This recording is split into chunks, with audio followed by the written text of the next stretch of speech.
The silence comes first. Not peace, just the quiet that follows exhaustion. In the winter after the guns stopped, Germany lay still beneath cold dark skies, its cities half lit, its people half fed. The trains clattered with emptiness. The factories, once thunder and steel, now echoed like abandoned shells.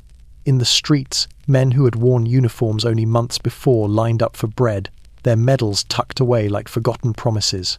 The war had ended, but the weight of defeat pressed heavier than artillery smoke. Then comes the hunger, not only for food, but for direction, dignity, and anything that could quiet the trembling uncertainty. A ruined nation listens for answers in beer halls, in broken parliaments, in newspapers printed on rough grey paper. Around them, the world watches closely, expecting collapse. Yet in the quiet corners of workshops and universities, engineers run their hands over blueprints they refuse to abandon. Economists write by candlelight, searching for patterns in chaos. Ordinary workers, tired but unbroken, return to machines that still remember the rhythm of progress. And slowly, the movement begins, not loud, not triumphant, but steady. The factories warm again. Steel breathes. Railways mend. New ideas take root in classrooms where children sit wrapped in patched coats. A nation once carved apart by armistice lines knits itself back together through industry, discipline, and an unspoken vow never to fall this low again. What rises in the years that follow is not sudden power, but the quiet, relentless determination of millions rebuilding piece by fragile piece. So tonight, let the room go dim and let the story unfold like smoke over a rebuilding city. If you're listening in the dark, tell me where you're watching from and subscribe for more quiet journeys into the moments when history changes shape, not with noise, but with a long, steady breath. The quiet comes slowly, as if the world itself is unsure whether it's allowed to rest. At first it lingers at the edges of the trenches, a fading rumble, a softening of the earth beneath boots that no longer expect explosions. Then, almost timidly, it reaches the cities. It seeps into Berlin's skeletal streets, fills the broken windows of Munich's bomb-scarred alleys, and drifts over Cologne like a thin grey veil. The guns have stopped, but the silence they leave behind is heavier than their thunder ever was. It presses into every doorway, every wound, every breath. Germany, once an empire carved from ambition and iron, now lies hunched beneath cloud-swallowed skies. November wind moves through the ruined buildings like a tired sigh. Chimneys stand black and cold. The railways lines that once carried soldiers and steel across the continent sit frozen, their stations littered with abandoned luggage and posters curling at the edges. Even the pigeons seem quieter, perched on soot-covered statues whose plaques no one bothers to read anymore. In the homes that still stand, the silence sinks deeper. Mothers stir thin soup over coal that barely burns, rationing warmth the way they ration hope. Children sleep in coats sewn from old uniforms, unaware of how close the country came to collapse, but keenly aware of the emptiness on their plates. Fathers stare at their hands that once loaded rifles, repaired artillery, marched in formation, now uncertain of what peace expects from them. Their medals sit in drawers like ghosts, reminders of a victory that never came, of promises that withered on foreign soil. At night, the street lamps flicker.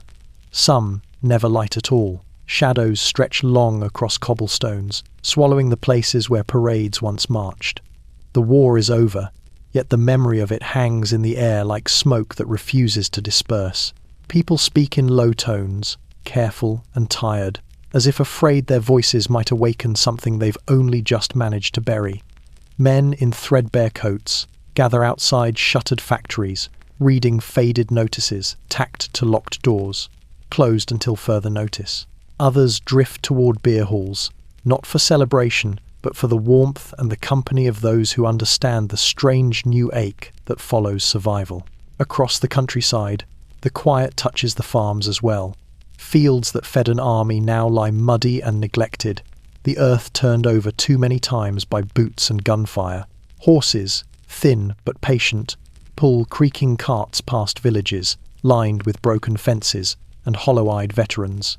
Church bells ring rarely, and when they do, they sound tired, as if pulled by hands too weak to lift them properly. And still, beneath all this, something stirs. The silence is heavy, yes, but it is also expectant. A kind of breath held in the cold winter air. Germany is wounded, bruised, and bound by the terms of a treaty that feels like a shackle around its ribs, yet it is not dead. The quiet is not the quiet of ending, but of aftermath. The moment when the storm has passed, and the land, though devastated, waits to see what will grow from its broken soil. In this hush, before the world decides what Germany will be, there is only the sound of wind through the empty rafters and the distant clatter of a train struggling against the cold.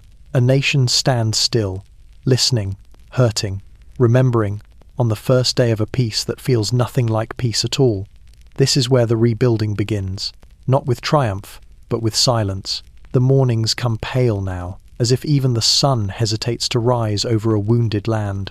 Dawn creeps slowly along the rooftops of Germany's cities, brushing the frost from broken gutters and settling softly on streets that no longer echo with purpose.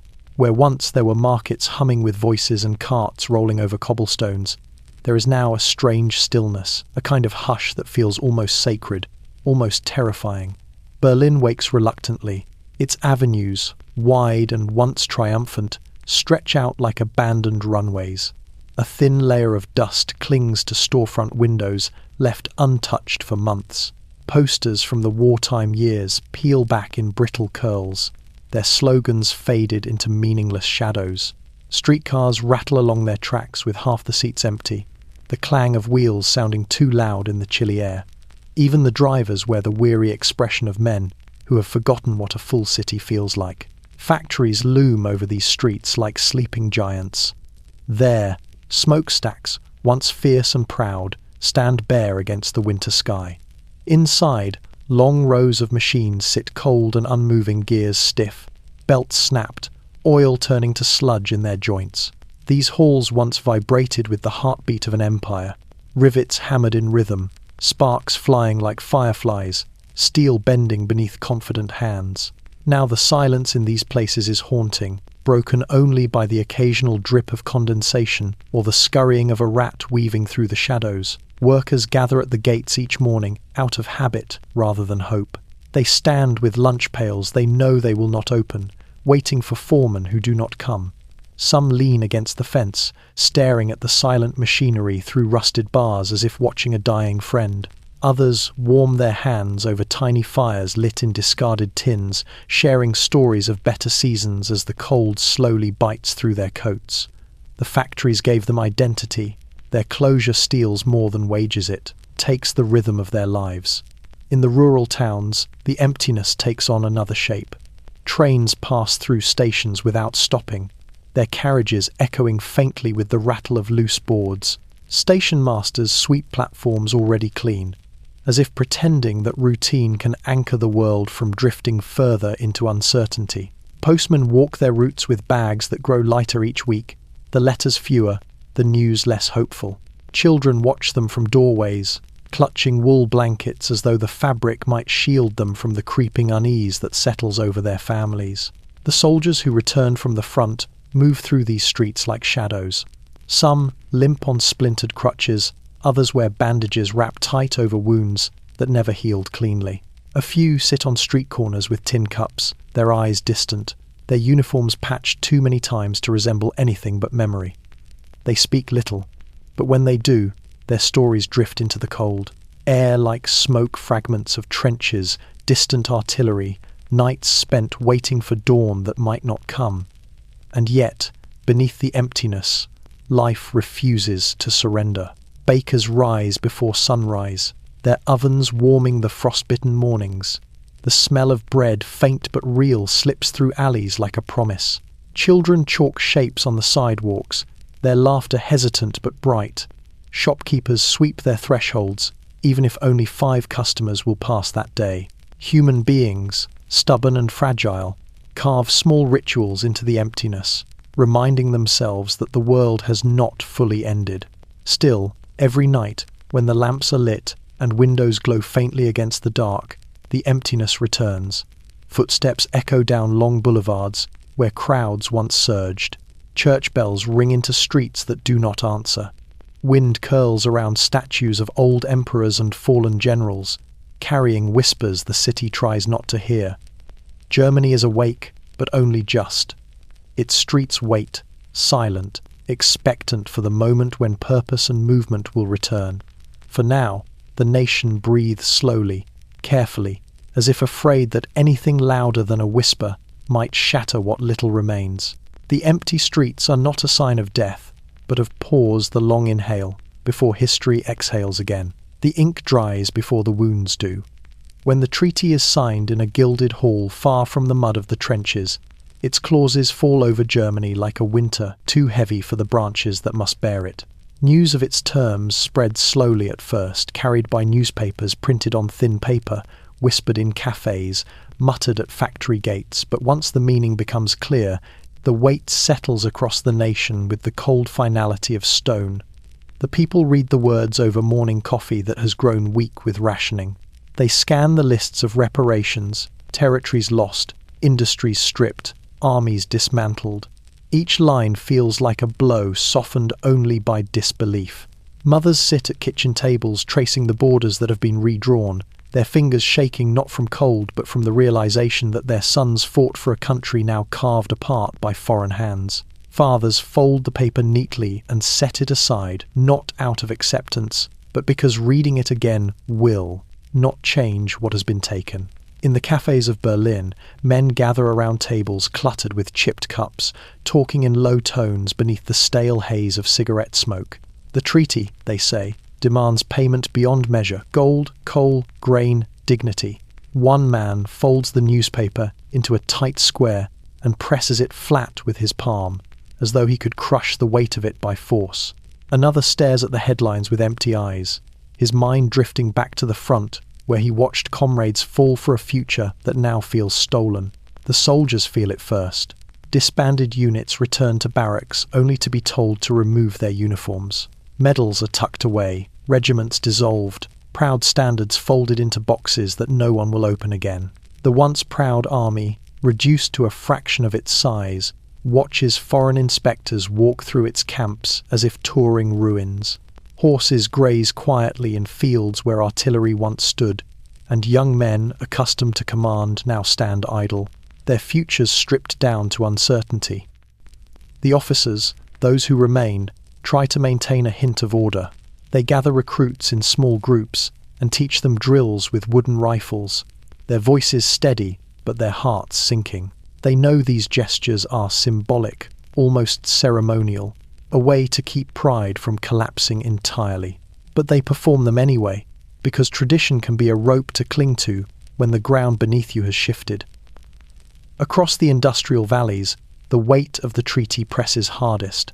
Coal mines are demanded by foreign powers, factories required to produce goods not for rebuilding Germany, but for paying debts imposed by victors. Engineers run their hands along cold machinery, counting bolts and pipes like monks contemplating relics. Foremen gather workers in the freezing dawn to explain that production will not serve them now, but the Allies, and that even with the labour, it will never be enough. Children notice the weight too, though they do not fully understand it. They hear the tension in grown-up voices, see the worry in their parents' eyes. Their schools teach them new borders, new maps, new limits lessons that feel more like cautions than knowledge. In the playgrounds, games of soldiers fade, replaced by quieter play.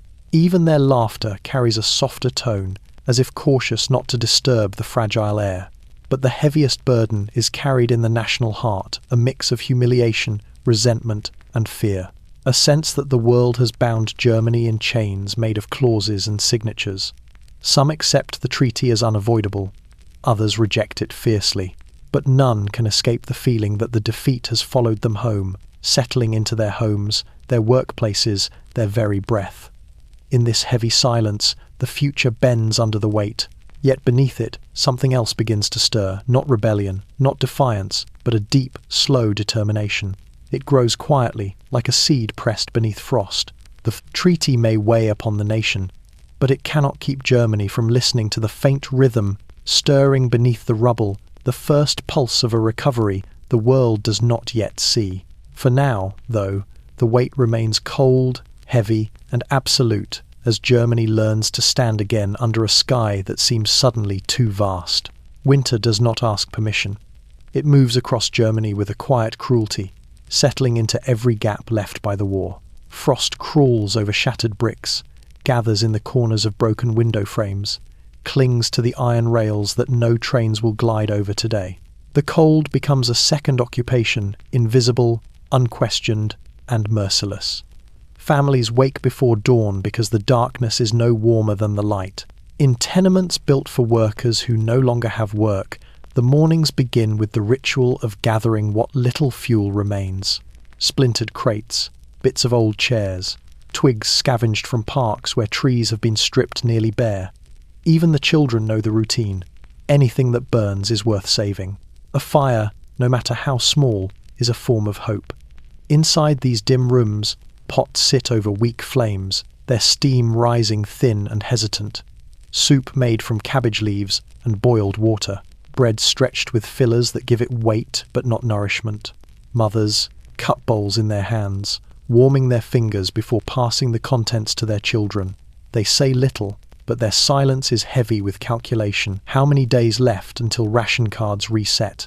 How many meals left before something must be sacrificed? In the countryside, the hunger is quieter, but no less sharp. Farmhouses sit beneath heavy skies, their chimneys releasing only the faintest wisps of smoke. The harvests have been poor fields, once filled with strong young men now lie undertended, the soil weary from years of neglect. Farmers wrap scarves around their faces and push through the brittle cold, tending animals growing thinner by the week. The wind moves through the empty barns like a ghost, searching for the life that once filled them. Cities fare worse. Berlin's markets, once overflowing with chatter and colour, now resemble hollow shells. Stalls display vegetables that have seen better days, their skins wrinkled, their weight too light. Meat is a rare luxury. When it appears, people queue for hours, breath fogging in the frigid air. Most walk away with little more than scraps, wrapped carefully as if they were treasures. Along the canals, barges sit frozen in place, locked beneath sheets of ice that crack softly beneath the weight of too many footsteps. Children skate along the makeshift paths, their laughter thin but real, the only sound that seems to defy the season. Parents watch them with mixed relief and worry, knowing the ice may not hold but unable to deny their children the small escape. Hospitals become havens for the weak and the old. Doctors do what they can, but medicine is scarce, and heat is a luxury. Blankets are layered until patients resemble sleeping statues, their breaths shallow, their cheeks pale. Nurses move like ghosts down unlit hallways, carrying lanterns that sway gently with each step. Every cough echoes too loudly. Every silence lasts too long. Yet in this bleak season, something stubborn flickers.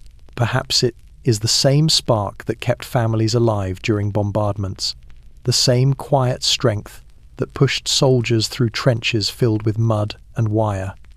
Whatever its source, it persists. Neighbours share what little they have, slipping potatoes or dry bread into each other's hands without a word. Strangers help chop firewood in courtyards, passing tools between them like comrades. Churches open their doors for warmth and soup, their candles lighting faces worn thin by hardship. Germany endures the hunger winters with a kind of grim grace, not acceptance, but survival. The people move through the cold as if carrying embers under their coats, small and hidden but fiercely protected. The world sees only a defeated nation, frozen in the aftermath of loss. But beneath the frost, beneath the empty cupboards and silent factories, something is hardening, forming, preparing. Spring will come slowly, bitterly, but when it does, those who endured will rise, with a resolve forged by cold and scarcity. For now, the hunger winters hold Germany in their icy grip, yet cannot extinguish the quiet, persistent will to rise again. The cold may claim the streets, but it cannot claim the future. They return in clusters at first, small groups stepping off trains that hiss into silent stations, boots tapping against platforms still dusted with ash. Then they arrive in waves, thousands at a time, pouring into cities that barely recognize them. Men who once marched beneath banners now walk through Germany's streets as if drifting through another country entirely. Their uniforms hang loose from weight lost at the front, their faces hollowed by sleepless nights, and memories too sharp to dull. The war has ended, yet the battle inside them continues, with a quiet, relentless persistence. Some come home with medals pinned to their chests, not out of pride but necessity. Decorations are easier to carry than explanations. Others refuse to wear them at all, tucking the metal away in pockets or drawers, unwilling to let strangers measure grief by the shine of brass. For every man who steps off the train, another remains behind in unmarked earth. Those who live know this, intimately, and it shows in the way they move. Shoulders bowed slightly, eyes alert to dangers that no longer exist. Families gather at stations, searching the crowd for familiar faces. When they find them, the embraces are fierce but fragile, as if both sides fear the slightest pressure might break the other. Mothers cling to sons who left with swagger and return with shadows. Wives search their husbands' eyes for the man they remember, finding instead a distant flicker buried behind layers of exhaustion. Children hesitate, unsure whether to run forward or stand back. The uniforms look like armor, the men inside like strangers. For the soldiers, home feels smaller, rooms seem quieter, walls closer. Beds feel too soft after months on frozen ground. Nights bring dreams that twist and jolt them awake, the whistle of shells, the thud of boots in mud, the hiss of gas rolling across trenches. They sit at kitchen tables long after everyone else has gone to sleep, staring at their hands, as if expecting to see dirt, blood, or a rifle in their grip. Work is hard to find. The factories are closed, or running slowly, or taking back only a handful of men.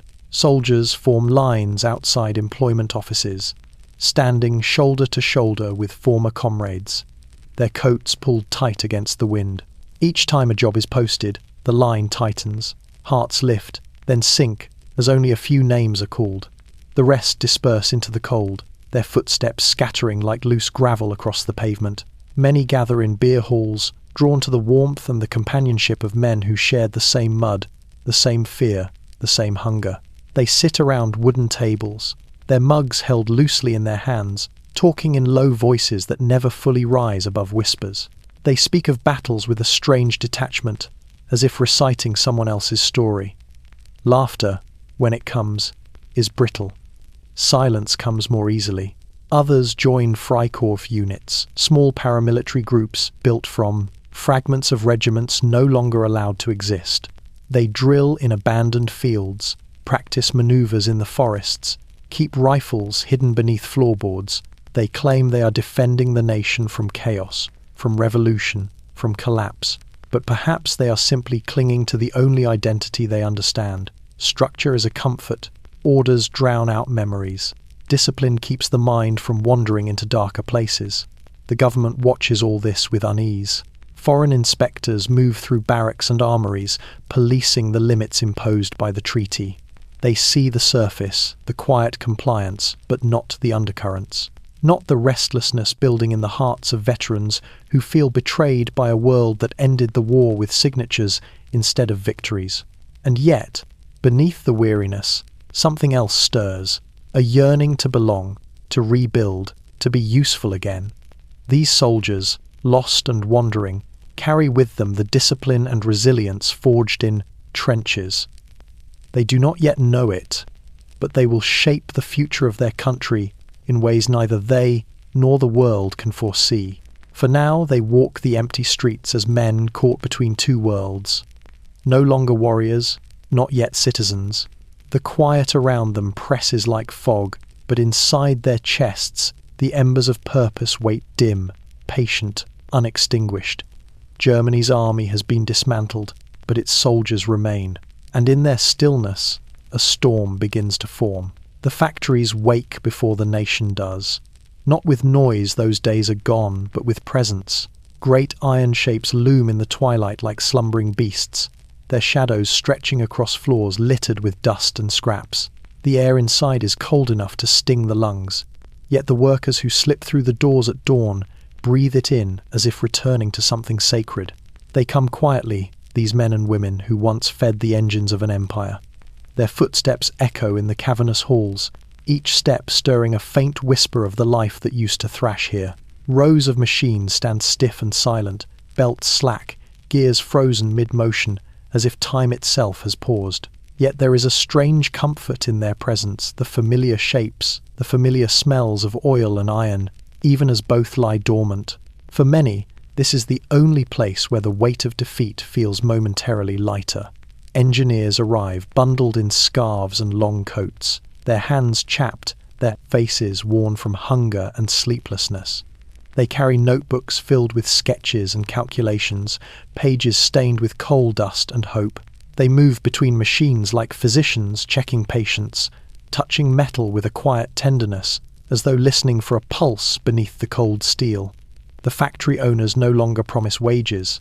There is no money to spare, no orders to fill, but the workers come anyway.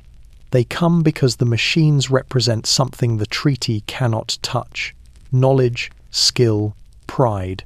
These things cannot be confiscated or taxed.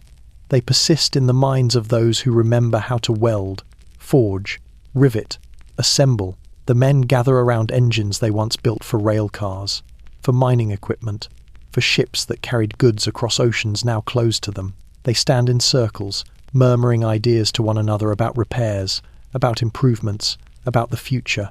Sometimes a single machine sputters to life for a moment, powered by electricity diverted from a nearby substation. Its cough startles the silence, turning heads before fading back to stillness. But in that brief vibration, in the way the belts tremble and the gears shift ever so slightly, hope returns like a spark. The workers remember the rhythm of production, that steady, confident hum that once pulsed through every factory from Cologne to Stuttgart. A hum that promised progress, a hum that can return. In smaller workshops hidden between narrow streets, blacksmiths heat tiny furnaces with whatever fuel they can find. Sparks fly as hammers strike iron, the ringing sound carrying through alleys like the faint heartbeat of an industrial nation refusing to die. These blacksmiths craft tools for farmers, parts for bicycles, small fixes for machinery. Every strike is an act of defiance, a reminder that Germany's hands still remember how to shape metal into purpose. Students from technical schools visit these workshops after classes, taking notes, sketching mechanisms, asking questions with the hunger of those who know they will inherit a broken world and must learn to mend it. Teachers guide them with patience, moving from forge to lathe, their voices soft but steady. They teach precision, innovation, adaptation, planting seeds that will someday grow into blueprints far more powerful than the world anticipates. The government, haunted by shortages and foreign scrutiny, turns a cautious eye toward these workshops. Inspectors walk through factories with clipboards, counting machines, noting equipment that must remain idle under treaty terms. But they cannot measure ingenuity. They cannot stop minds from turning, even when machines do not. After the inspectors leave, engineers whisper about alternate uses, clever designs, new technologies hidden within harmless forms. They sketch quietly by lantern light, adding gears and pistons to margins no one monitors. Outside, the world sees only silence, but inside these workshops, the faintest tremor of movement awakens. It begins as small repairs, a locomotive axle fixed with leftover bolts, a worn-out generator revived with spare coils. Then come redesigns, agricultural tools improved for better harvests, mechanical pumps made more efficient. Step by step, part by part, machine by machine, the industrial heart of Germany beats again. Not loudly, not boldly, not yet, but beneath the hunger, beneath the cold and the treaty and the humiliation, a spark glows, a spark carried by calloused hands, soot-blackened coats, and minds that refuse to accept permanent stillness. In the quiet workshops of a defeated nation, the future is being built piece by piece, stroke by stroke, spark by spark. And soon, the world will hear the hum return. The new government arrives not with triumph, but with trembling hands. Its birth is not celebrated in grand halls or jubilant crowds, but in cramped rooms where men sit beneath flickering lamps, drafting laws with the weight of a fallen empire pressing on their shoulders. They call it a republic, the Weimar Republic, named after the quiet town where its constitution was shaped. But outside those walls, few feel the promise of rebirth. Most feel only the unease that comes when the ground shifts beneath already unsteady feet. In Berlin, posters appear overnight. Democracy has come. Yet the city wakes with little enthusiasm. People move through the streets with hollow eyes, trying to understand what a republic means when there is no bread on the table, no coal in the cellar, no work waiting beyond the door. Democracy, they whisper, is a thin blanket against the cold. The new politicians speak of rebuilding, of rights, of freedoms long denied, but their words struggle to rise. Above the groan of a country bent beneath reparation payments it can never hope to meet. Each speech echoes in chambers lined with cracked plaster and weary faces. Each decree is met with skepticism by a population tired of slogans, tired of promises, tired of being asked to endure just a little longer. Meanwhile, the streets tell their own story. Paramilitary groups march through alleys, boots clicking in harsh rhythm against the cobblestones. Some wear the red armbands of revolutionaries, others the black and white of nationalist militias. They glare at one another across squares once filled with market stalls, each faction convinced it alone carries the future in its clenched fists. Posters multiply, calls to rise, to fight, to reclaim the old order, to destroy the new one. Graffiti scars the walls, slogans competing like wounded animals snarling over the same scrap of territory. Factories, only beginning to stir from their slumber, become battlegrounds of ideology. Workers meet in drafty halls, voices rising in anger as they debate the Republic's failures. Some call for unity, for patience, for cooperation. Others pound their fists on wooden tables, demanding revolution and revenge. In these heated rooms, the air vibrates with tension, not the bold kind that precedes progress, but the brittle kind that shatters easily. In rural towns, the struggle looks different. Farmers gather in village squares, watching government men in long coats hand out new regulations and tax demands. Some nod politely, others mutter beneath their breath. They feel distant from Berlin, distant from Weimar, distant from anything resembling stability. Their fields yield less each year. Their horses grow thin. Their faith in politics grows thinner still. The newspapers flutter like restless wings in the hands of anxious citizens. Headlines shift daily. Coalition formed, coalition collapses, protests in the Ruhr, strikes in the streets. The Republic staggers forward, leaning, heavily on compromises that seem to last only hours before splintering. Cabinets shuffle like cards in a shaking hand. Ministers resign, new faces appear, old ones slink away. The nation watches, bewildered, exhausted. Yet amid the turmoil, something fragile begins to take root. In schoolrooms warmed by weak radiators, teachers explain words like constitution and rights to children who have known only ration lines. In cafes lit by soft lamps, poets scribble verses about peace, about longing, about the strange new world that might yet emerge. Musicians fill dim rooms with melodies that drift like smoke, hinting at a culture ready to rise again. Painters experiment with form and colour, capturing the fractured spirit of the age with strokes that feel both chaotic and hopeful. The Weimar Republic is not a strong child. It wobbles, it stumbles, it cries out under the strain. But it stands, and in standing, it gives the nation something it thought forever lost: possibility. Still, everyone feels how thin the line is, how easily this fragile new order could collapse beneath pressure from the left, the right, or the relentless weight of economic despair. Germany is awake but restless, alive but unsteady, free but frightened.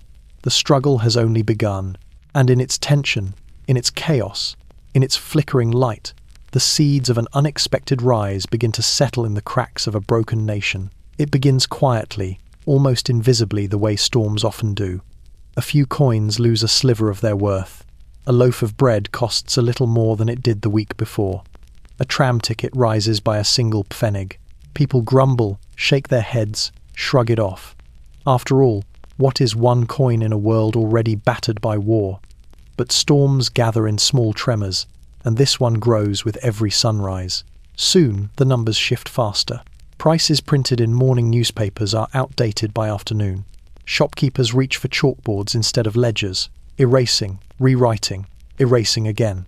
By the time dusk settles over the streets, a cabbage that cost 5 marks at dawn costs 8 by candlelight.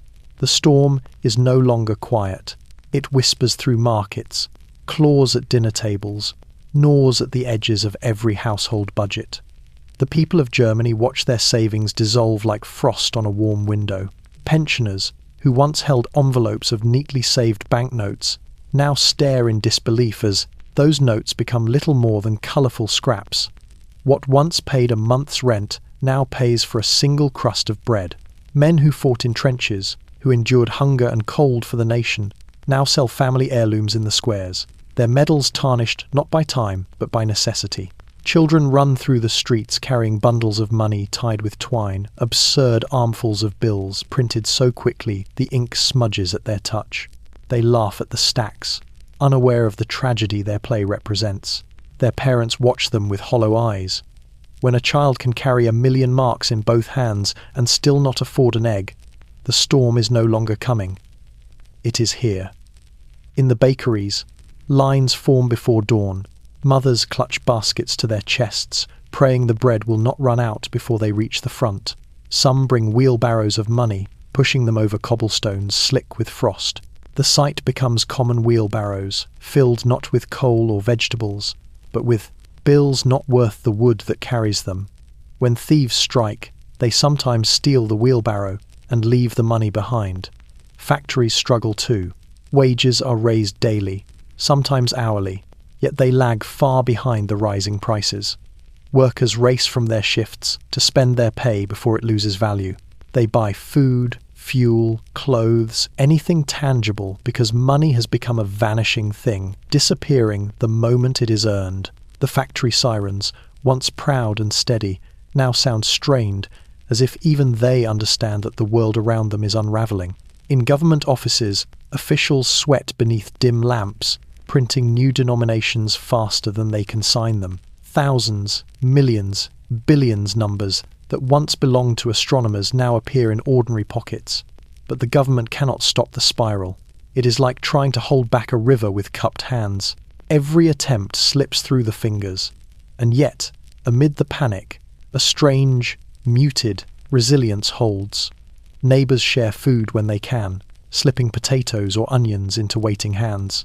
Tailors mend clothes without charging full price. Teachers accept payment in candles or bread. Bartering blooms again, old and familiar, as if the country has stepped backward in time to survive the present. At night, the cities glow faintly as candles flicker behind curtains. Families sit together, calculating again and again, searching for solutions that never last more than a day. Parents whisper so their children will not hear the fear in their voices. Grandparents tell stories of earlier hardships, their words soft but trembling. And still, every morning, the storm deepens. By the worst months, an entire month's salary cannot buy a ride on a tram. Housewives bring baskets to market, not for groceries but for the stacks of bills they must carry. The cold creeps into every corner, and hunger follows close behind. Germany drifts through this inflation as if caught in a dream, or a nightmare from which the nation cannot wake. The storm does not roar, it hisses, it gnaws, it erodes. It strips dignity from the proud, security from the careful, hope from the steadfast. But storms, even the silent ones, eventually exhaust themselves. And when this one finally breaks, when the papers settle and the chalkboards stop changing, Germany emerges changed, battered, yes, but hardened too. The storm leaves behind scars and lessons, bitterness and resilience, despair and a quiet hunger for stability, a hunger that will shape what comes next. When the storm of inflation finally loosens its grip, it leaves behind more than empty savings and hollow cupboards. It leaves behind a quiet, simmering anger, the kind that does not shout at first, but whispers in doorways, coils beneath the ribs, and settles into the cracks of a weary nation. Germany steps out of the worst of the crisis unsteady, blinking in the pale light of a fragile stability, only to find new shadows waiting at the edges of its streets. They arrive slowly, like frost creeping across a window pane. On the left, red flags reappear in the squares. Workers, still aching from hunger and humiliation, gather in smoky halls to hear speeches that promise revolution, a complete remaking of the world that has failed them. Their leaders slam fists on wooden podiums, voices echoing through the stale air. No more suffering, no more compromise, no more submission. The anger in the room feels electric, urgent, almost desperate. These men believe they have nothing left to lose. On the right, another kind of gathering forms. Torchlight flickers against the walls of beer halls where nationalists meet in crowded rooms. The smell of stale ale and damp wool clings to their coats as they speak of betrayal, of broken borders, of enemies within. Some wear medals pinned crookedly to frayed jackets, others wear bitterness like armor. Their words grow sharper with each retelling of the same grievances, that the war was lost at home, not the front, that the Weimar politicians stabbed the nation in the back, that Germany's humiliation must be avenged. Between these extremes, the Republic tries to breathe. It wavers like a candle in a draught, threatened by every gust of rhetoric from both sides. Its leaders walk a narrow path, their voices hoarse from pleading for unity to a nation too exhausted to listen. The middle ground feels thin, fragile. Every compromise seems to open another wound. Violence begins as a murmur and grows into a rhythm the streets cannot ignore. Clashes erupt in alleys and public squares, red against black, left against right, broken glass on cobblestones, boots pounding in the dark, shouts that rise in sudden bursts, then dissolve into eerie silence. The police arrive late or not at all, sometimes unsure which side they're meant to defend. People lock their doors earlier, windows shuttered before dusk. Even the air feels tense, as if holding its breath for what might come next. Newspapers report on riots, shootings, bombings, headlines that scream, while the articles underneath whisper of government weakness and public fear. Each edition seems to deepen the divide. One paper calls for revolution, another calls for restoration of the old order. None call for peace in a voice strong enough to be heard. Children observe their parents' whispered arguments at dinner tables. They watch their fathers fold newspapers with trembling hands. Teachers quiet classrooms when distant gunshots echo through the streets. A generation grows up learning that ideas can be weapons, and that neighbor can turn against neighbor with frightening ease. In rural towns, the shadow spreads more slowly but just as deeply. Wandering speakers stop in small squares, climbing atop crates to deliver fiery rhetoric to farmers who lean on pitchforks and stare with narrowed eyes. Some clap, some shake their heads. Most simply listen, feeling the pull of certainty in an uncertain world. It is a dangerous comfort that someone, somewhere, claims to have an answer. In the cities, the anger of the extremes finds uniforms. Party banners are stitched. Paramilitary groups drill in abandoned lots, their footsteps syncopated and cold. Marches fill the avenues with chants that echo between stone facades like warning bells. The Republic watches, powerless, as political factions morph into armies of their own. Yet beneath all this noise lies something quieter, more haunting. The feeling that Germany is drifting toward a precipice. No one can fully see, but everyone senses. The shadows lengthen, the center thins, and the voices at the fringes grow stronger, pulling the nation in opposite directions with equal force. The people, tired of hunger and humiliation, stand in the narrowing space between these extremes, longing for calm but surrounded by storms of ideology. In this tension, this fragile, trembling moment, Germany begins to change again. Not through votes, not through laws, but through the growing conviction that moderation cannot soothe a nation carved by despair. And in the darkest corners of this imbalance, the seeds of power begin to stir seeds that will soon reshape the fate of Germany and the world beyond it. The Ruhr Valley wakes one morning to the sound of foreign boots. Not gunfire, not marching bands, just the steady, unhurried thud of soldiers crossing a border they did not fear. Snow falls lightly over the coal towns, settling on rail lines and smokestacks that once fed an empire. As dawn pulls itself across the horizon, German workers open their doors to find French and Belgian flags fluttering above buildings that used to fly their own. Occupation.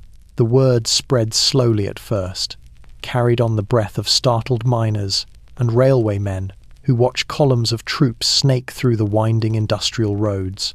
The soldiers move with brisk precision, rifles slung neatly, uniforms crisp in the cold. They claim rail stations, post offices, mines. They nail notices in languages many residents cannot read.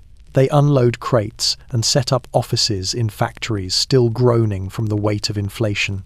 And the people of the Ruhr stand watching, breath visible in the frigid air, as if witnessing a slow, humiliating eclipse. Coal has become more than fuel. It has become a debt, a demand, and now a pretext. France and Belgium insist Germany has failed its reparations. If coal cannot be shipped willingly, then it will be taken by force. Locomotives are commandeered. Barges filled with black ore are diverted west. Steel plants are ordered to run under foreign supervision. The Ruhr, the beating industrial heart of Germany, is now held by hands that do not belong to it. The German government responds with a single fragile weapon, passive resistance. It begins with a whisper in the mines. Miners refuse to pick up their tools. Engineers unplug machines. Railway workers leave locomotives idling on frozen tracks, keys tucked in their pockets. Office clerks walk out of buildings whose new occupiers glare at them with cold impatience. Streets fill with men who refuse to cooperate, not with fists or guns, but with silence. It is a quiet rebellion, yet it grows louder by the day. In the coal towns, the absence of work is a weight almost as heavy as the occupation. Some resist with dignity, others with clenched jaws and thin arguments at kitchen tables. Foreign soldiers stand guard at gates, their breath hanging in the cold like small clouds, watching workers stroll past without entering. Factories echo with the sound of nothing, a hollow hum that feels like grief. The occupiers bring their own labourers. They attempt to restart the machines. They issue fines, seize bank accounts, imprison those who resist too boldly. But they cannot force loyalty. They cannot force hands to move with care, or hearts to stay silent. Every gear they turn without German expertise grinds awkwardly. Every conveyor belt groans. Every furnace sputters. A machine may be seized, but skill cannot. Meanwhile, the cost of resistance bleeds Germany dry. The government pays the striking workers by printing more money, money that evaporates as soon as it touches a marketplace. Counter. Inflation flares again, like a dying fire fed with oil. Villages choose between food and heat. Children wear coats stuffed with straw. Newspapers cry treason or triumph depending on their loyalty. But in the streets, all anyone feels is hunger tightening like a belt around the nation's ribs. Foreign soldiers patrol cobblestone streets with stiff posture and guarded eyes. German children watch them from behind doorframes. Some soldiers hand out candy, others scowl at every passerby. Tension hangs thick as coal dust. Each day, the occupation grows heavier, pressing down on both occupier and occupied, a burden neither fully understands. And yet, beneath all the cold and humiliation, a strange unity forms. Berlin's politicians, Ruhr's miners, the broken middle class, the restless veterans, all share the same wound now, the same anger, the same sense of violation. A nation divided by ideology suddenly finds a common enemy walking its streets in foreign boots. Passive. Resistance becomes more than policy. It becomes identity. Men whisper that Germany may be down, but it is not dead. Women organize food drives for families with no wages. Schoolteachers explain to children why their fathers refuse to work for those who occupy their land. And every day, the occupiers feel the weight of governing a region that will not yield. The Ruhr is under siege not by guns, but by will. And in that will, Germany rediscovers something it had nearly lost in the collapse: its spine, its memory of strength, its capacity to endure humiliation without surrender. This quiet defiance, born in the cold mines and steelworks of the Ruhr, becomes the ember from which a new resolve will grow, a resolve that the world will one day learn to fear. For now, the valley sleeps uneasily under foreign flags. But deep beneath the earth, in tunnels carved by generations of hands, the coal waits black, ancient, patient, knowing that its country will rise again to claim it. It begins with a single gesture, a miner placing his pickaxe gently on the ground and turning away. No speech, no argument, no defiance spoken aloud, just the quiet refusal to move. In the freezing dawn of the Ruhr, where coal dust clings to skin like a second shadow, that gesture spreads from man to man, town to town, factory to factory, a silent wave rolling across the valley's soot-stained landscape. Soon, the entire region breathes in the rhythm of resistance. Workers arrive each morning as they always have. They stand before the gates. They gather in small clusters, hands buried in coat pockets, breath rising in white wisps. But the shift whistle blows into emptiness. No one descends into the mines. No one pushes carts along tracks slick with frost. No furnace roars to life. The machines remain cold, and the silence inside the factories feels almost sacred.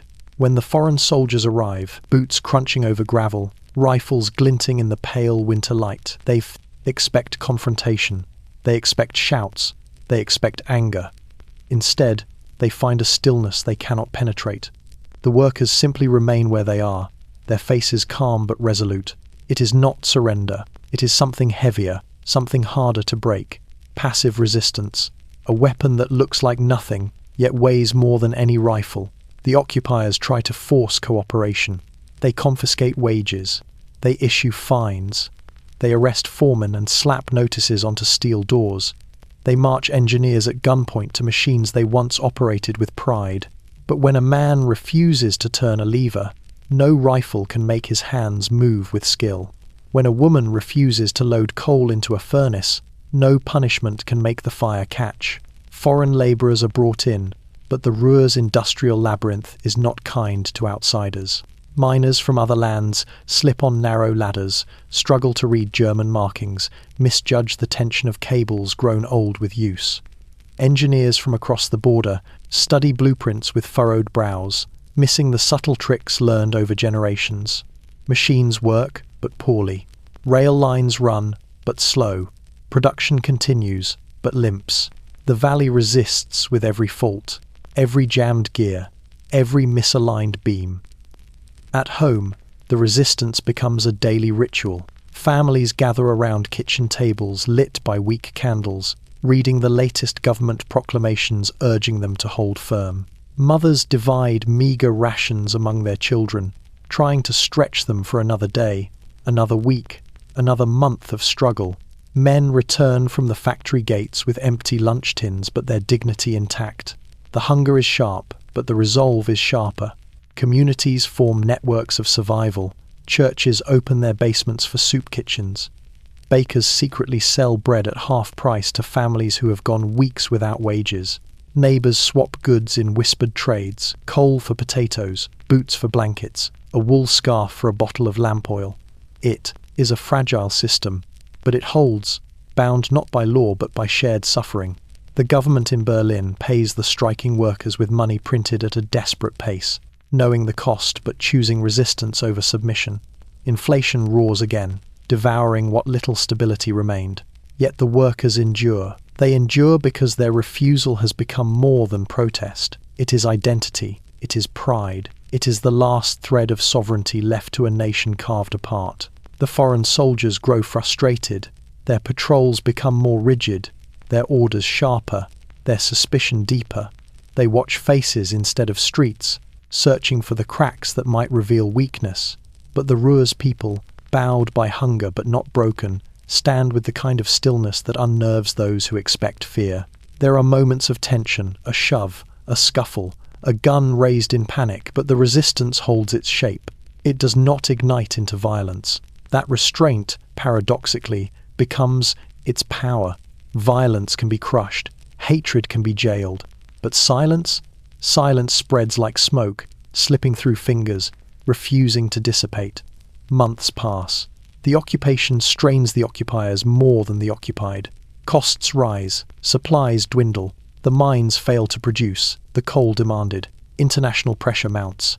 And deep beneath the earth, in tunnels black as ink, the coal remains untouched, the heart of the valley, waiting. Passive resistance does not win quickly. It wins slowly, painfully, at great cost. But each day the foreign soldiers watch workers walk past them. With lowered eyes and unbowed spirits, they sense the truth. This land cannot be ruled by force. Not like this, not by them, not forever. And in the quiet, unspoken unity of the Ruhr, Germany discovers something it thought lost in the chaos of defeat, the strength to say no without lifting a fist. The valley endures, and in its endurance, a nation begins to remember its power. Relief does not arrive like triumph. It comes quietly, almost shyly, carried on the backs of diplomats instead of soldiers, written on paper instead of carved into stone. In the weary summer of 1924, when Germany is stretched thin by hunger, defiance, and the crushing silence of the Ruhr occupation, the world finally pauses long enough to reconsider the weight it has placed on a wounded nation. The Dawes Plan, that is what they call it.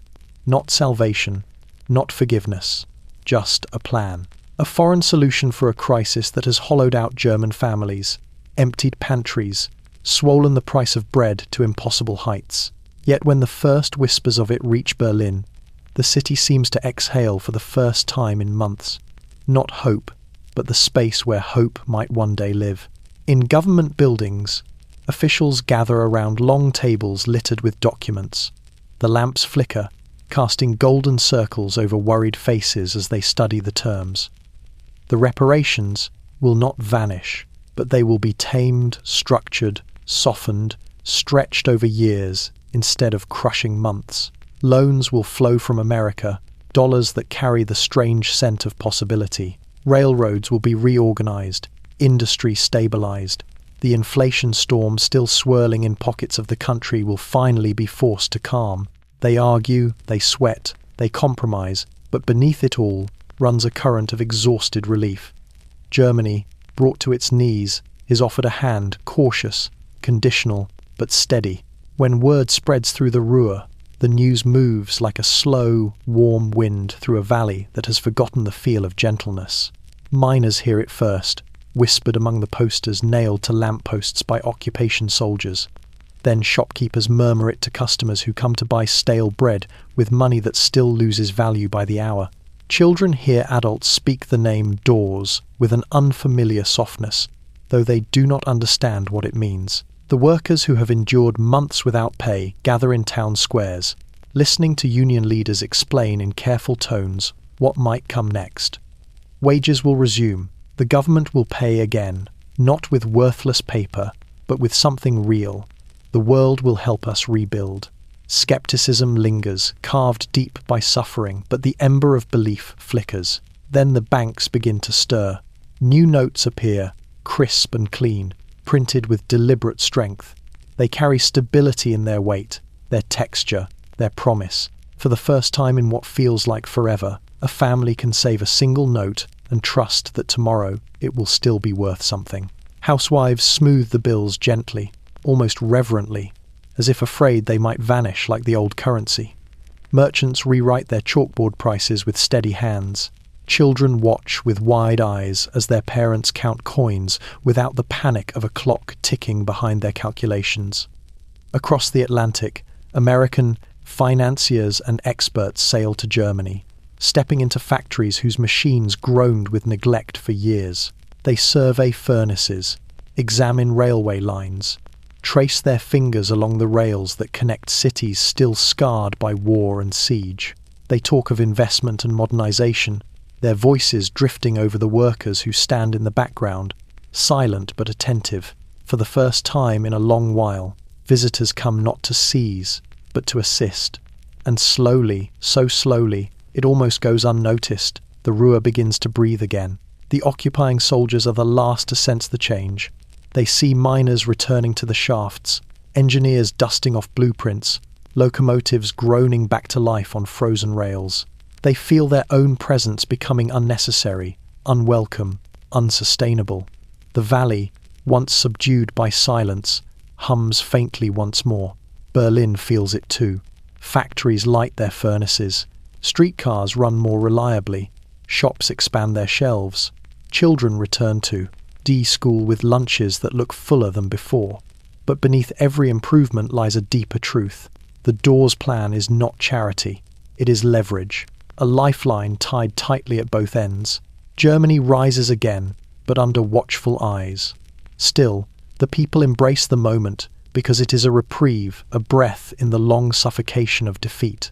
And in that breath, creativity returns. Industry awakens. Art blooms. Streets fill with chatter instead of despair. For the first time since the armistice, the nation does not feel like a broken relic of an old world. It feels like something beginning again.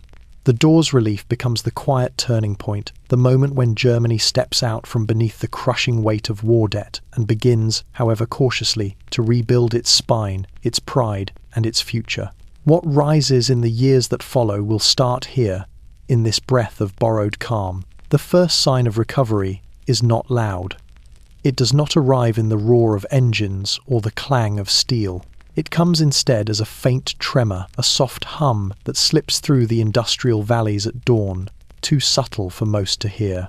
In the Ruhr, in Berlin, in Saxony, men walking toward work pause without knowing why. Something feels different in the air, a warmth rising beneath the winter chill. The factories, dormant for years, are beginning to stir. Inside, the transformation is slow, cautious. A single furnace is lit, its orange glow spreading across walls stained with months of dust and silence. Sparks fly from a welder's torch for the first time since the inflation storm had choked all activity. Gears groan as they turn, complaining like old joints forced into motion. Belts tighten around wheels that have not spun since before the occupation. The sound is uneven, halting the sound of a giant waking after a long and troubled sleep. Workers stand in small groups at the edges of the factory floor, watching the machines with something close to reverence. The heat on their faces feels like memory reborn. For years, they had arrived each morning to cold steel and dead silence. Now, as the furnaces crackle and the air warms with the scent of burning coal, their hands itch with the urge to return to the rhythm their bodies remember instinctively. In engineering rooms, men unroll old blueprints that had been tucked away like relics. They smooth the paper, tracing the lines of engines, locomotives, turbines, mechanical dreams paused but never forgotten. Younger apprentices gather around them, listening as older craftsmen explain how each piece fits, how each bolt should be tightened, how the machines breathe when they run at full strength. Knowledge that nearly slipped away now transfers quietly, patiently, from one generation to the next. Soon, the sound spreads. Work whistles rise into the sky like calls to prayer. Sparks fly in showers of golden dust. The clang of hammers on steel echoes down the streets where only footsteps were heard before. Cranes creak back into motion, lifting the heavy bones of industry toward new foundations. Coal carts rattle across rails. Steam seeps into the cold morning air, curling upward like the sigh of a nation exhaling. Outside the factory walls, the change is just as vivid. Markets regain colour. Shop windows fill with goods beyond bare necessities. Radios, clocks, shoes, polished until they shine. Streetcars fill with workers carrying lunch pails instead of empty tins.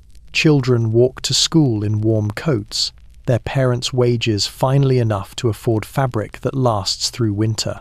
Cafes hum with conversation again, not about survival, but about life. Wages, music, marriages, politics, hopes.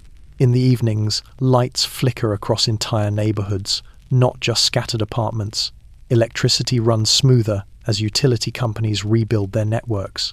Streets once dark and tense now glow, softly through the mist, their lamps reflecting off cobblestones that seem, for the first time in years, less burdened. Yet beneath the warmth of renewal lies a fragile edge. The loans from America, generous as they seem, tie Germany to a lifeline that could snap without warning. Industrialists know this, bankers know this, the government knows this. So they work fast, almost frantically, as if racing a clock no one can see. They modernize machinery. They expand railway networks.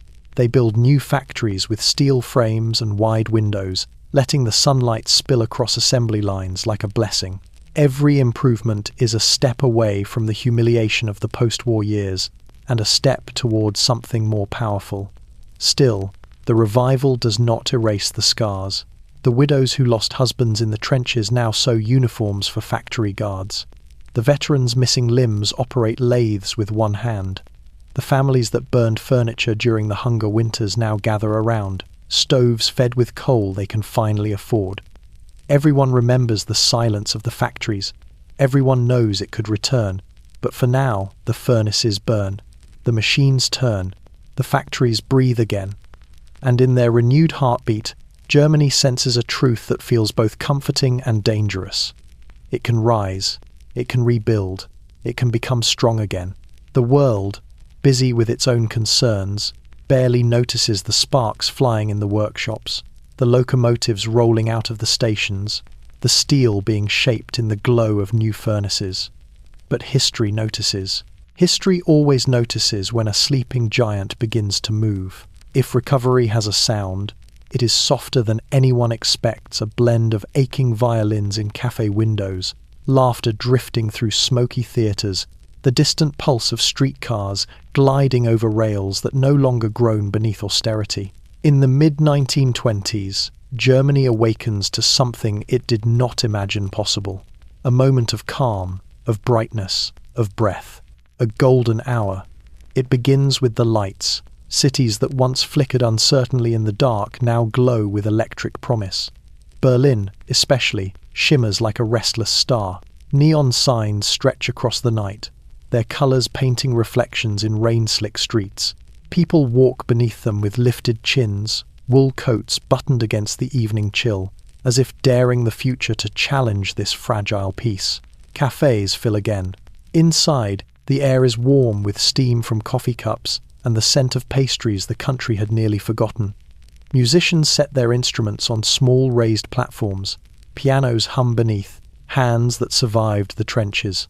Saxophones slip notes into the room like secrets. Young men and women sit at round tables, sketchbooks open, pages filling with angles, curves, abstracts, art that breaks rules, because rules feel too old for the new world. The artists call it expressionism, Dada.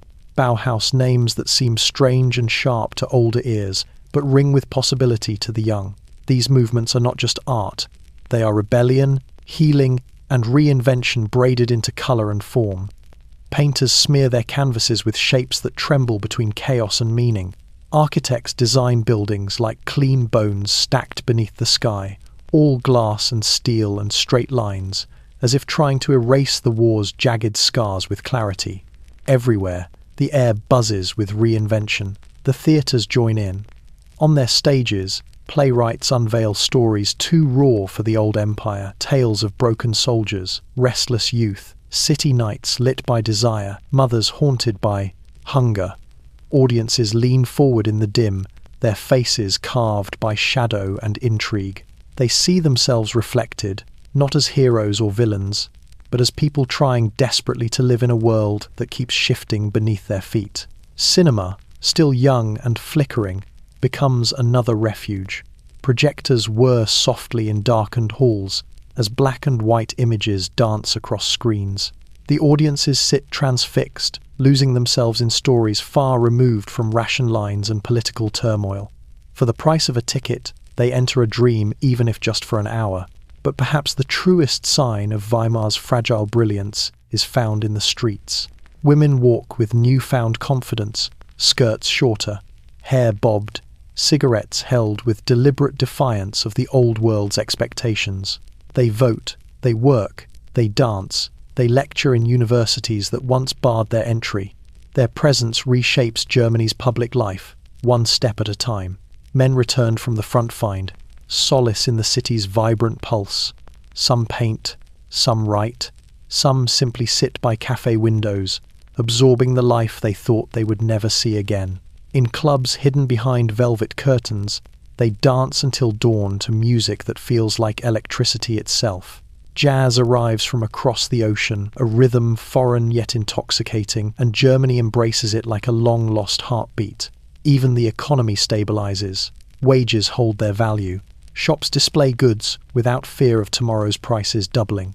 Foreign visitors wander the streets of Berlin and Frankfurt in awe, marveling at a nation they once thought forever broken. And yet, beneath the glow, a quiet tension lingers. The Republic's foundations tremble with each election, each protest, each whisper of extremism swirling at the edges. The middle holds but only just. The cafes hum, but outside them, political posters multiply. The golden hour is luminous, precisely because everyone senses how fleeting it is. Still, for a moment, a brief, shimmering moment, Germany breathes without the weight of grief crushing its lungs. The lights shine, the people create, the factories hum, the music swells, the streets pulse with possibility. This is the Weimar Republic at its brightest.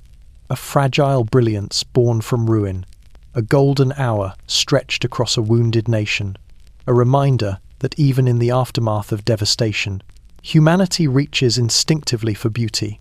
But golden hours, by nature, do not last. They glow, they dazzle, they fade. And when this one dims, Germany will step into a twilight far darker than any it has yet known. For now, though the lights burn brightly, and the nation savours every flicker, the golden hour brings light, but in its glow, new shadows begin to deepen, long, silent, deliberate. In the treaty halls of Europe, Germany's army has been reduced to a ghost of its former self, a force so small it can barely defend a single province, let alone a nation carved by loss. Yet in the quiet corners of the Weimar years, beyond the cafes and the art studios and the flicker of cinema screens, another story slowly takes shape, a military rebuilding itself in whispers. The official army, the Reichswehr, marches openly through the streets in small formations, no more than 100,000 men. Their uniforms are sharp, but their numbers thin. Foreign inspectors track their movements, count their rifles, measure their drills with cold precision. To the world, this army is a declawed animal, watched so closely it cannot show its teeth. But beneath the surface, something else is happening. In remote barracks, hidden by pine forests, officers train soldiers in the old ways quietly, strictly, with the kind of discipline that outlives treaties. They study maps late into the night, their lanterns glowing against frost-covered windows. They rehearse maneuvers on empty fields under the cover of fog, their boots leaving no trace once the morning sun melts the frost. The Reichswehr is small, but it is sharp, honed like a blade kept hidden in a sheath. Far from the eyes of inspectors, old generals dismissed, disgraced, officially retired gather in private rooms to discuss strategy. They speak in low voices about mobility, modern warfare, armoured divisions, air power.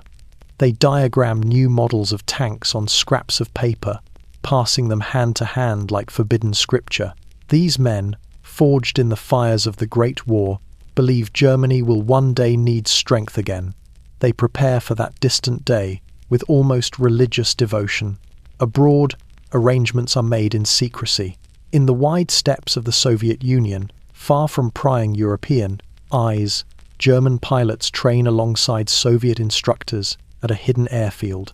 Bombers lift into the sky under false names. Dogfight drills cut through the frozen air. Mechanics learn to assemble engines that Germany is forbidden to build at home. These partnerships are uneasy, temporary, but necessary. Both nations understand the value of cooperation in a world that fears them. Meanwhile, in small towns and cities, a different kind of soldier emerges. Not uniformed, not official, but everywhere. Ex-servicemen join sports clubs that are not really sports clubs. Shooting associations that claim traditions older than the empire, hiking groups that march in exact formation through forests, physical fitness societies that train young men in endurance, coordination, obedience. These groups fly harmless banners, but their meetings echo with military cadence. The people sense these shadows, even if they do not speak of them. A father notices his son coming home from hiking practice, with posture too straight, steps too measured. A shopkeeper watches groups of young men marching past his window at dusk, boots too synchronized to be accidental. A teacher hears students debate tactics they should not know, strategies whispered with unsettling clarity. But no one reports it, no one asks questions, because beneath the Weimar glitter, the art, the jazz, the neon lights lies a darker memory, the humiliation of defeat, the disbanding of regiments, the occupation, the hunger winters, the weight of a treaty that felt like a shackle wrapped around the nation's throat. Germany has not forgotten, and in its collective silence, the military finds room to breathe again. In Berlin, politicians pretend not to notice. Some approve quietly, others are afraid. All understand that the electric brilliance of the Weimar Republic rests on a foundation that could crack at any moment. If another threat arises, internal or external, this quiet, unofficial army may be all that stands between the Republic and chaos. So the shadows lengthen, the Reichswehr sharpens itself in secret. Officers teach forbidden tactics behind closed doors. Pilots train under false names in foreign skies. Young men learn the rhythm of marching long before they ever hold a rifle. Germany is not rearming, not officially, not openly, not yet. But step by step, breath by breath, drill by drill, a hidden backbone begins to form beneath the fragile republic. A foundation of discipline, precision, and steel that the world does not see or chooses not to. In the golden light of Weimar's brightest years, the shadows are lengthening, and in those shadows, a silent army begins to rise. The golden glow of Weimar glimmers brightest in the cities, but even in its warmest moments, another presence curls beneath it like smoke under a closed door. For all the music, the cafes, the neon brilliance, Germany's streets still remember the hunger winters, the inflation storm, the humiliation of occupation, and memory, when pushed too far, becomes resentment, a slow, simmering unrest that moves through the alleyways with the persistence of cold fog. It begins with murmurs. A worker pauses at a newsstand, frowning at the latest headline. A shopkeeper tallies his books after a long day and sees, once again, that the numbers do not quite add up. A widow climbs 3 flights of stairs to her tiny apartment, clutching a pension too small to feed her children. None of this feels new, but there is a new sharpness in the disappointment, a new bitterness carried in daily routines. The Weimar government, for all its bright promises, cannot soothe the wounds of a nation that no longer trusts certainty. In the factories, the discontent is especially sharp. Now that the machines hum again, now that the furnaces burn with steady heat, workers expect more than survival. They expect dignity, fair wages, security. But the companies, fueled by foreign loans and pressured by international interests, push production hard while holding wages down. Foremen bark orders with renewed authority. Managers retrain their workers in efficiency, timing them, refining schedules until every second feels like it belongs to someone else. The workers whisper during breaks, voices low over tin mugs of weak coffee. They speak of exploitation, of broken promises, of men growing rich while they struggle to keep shoes on their children's feet. Every argument, every frustration becomes another thread in a tightening knot of unrest. In the streets outside the factory gates, new pamphlets appear, some printed by radical unions, some by nationalist groups, some by students angry at tuition fees and the rising cost of bread. The pamphlets smell of fresh ink, their messages sharp and urgent. They pass from hand to hand like forbidden scripture. No one admits to reading them, yet everyone seems to know what they say. The beer halls grow louder, too. After long shifts, men gather beneath chandeliers stained with tobacco smoke, their voices rising with each beer poured into thick glass steins. The conversations start with the usual: wages, bosses, politicians. But as the night deepens and the piano grows quieter, the talk shifts toward blame. Who caused the inflation? Who surrendered in 1918? Who wrote the treaty? Who betrayed the nation? The answers vary from table to table, but the anger behind them is the same, sharp, restless, and growing. In neighborhoods where the middle class once felt secure, cracks begin to show.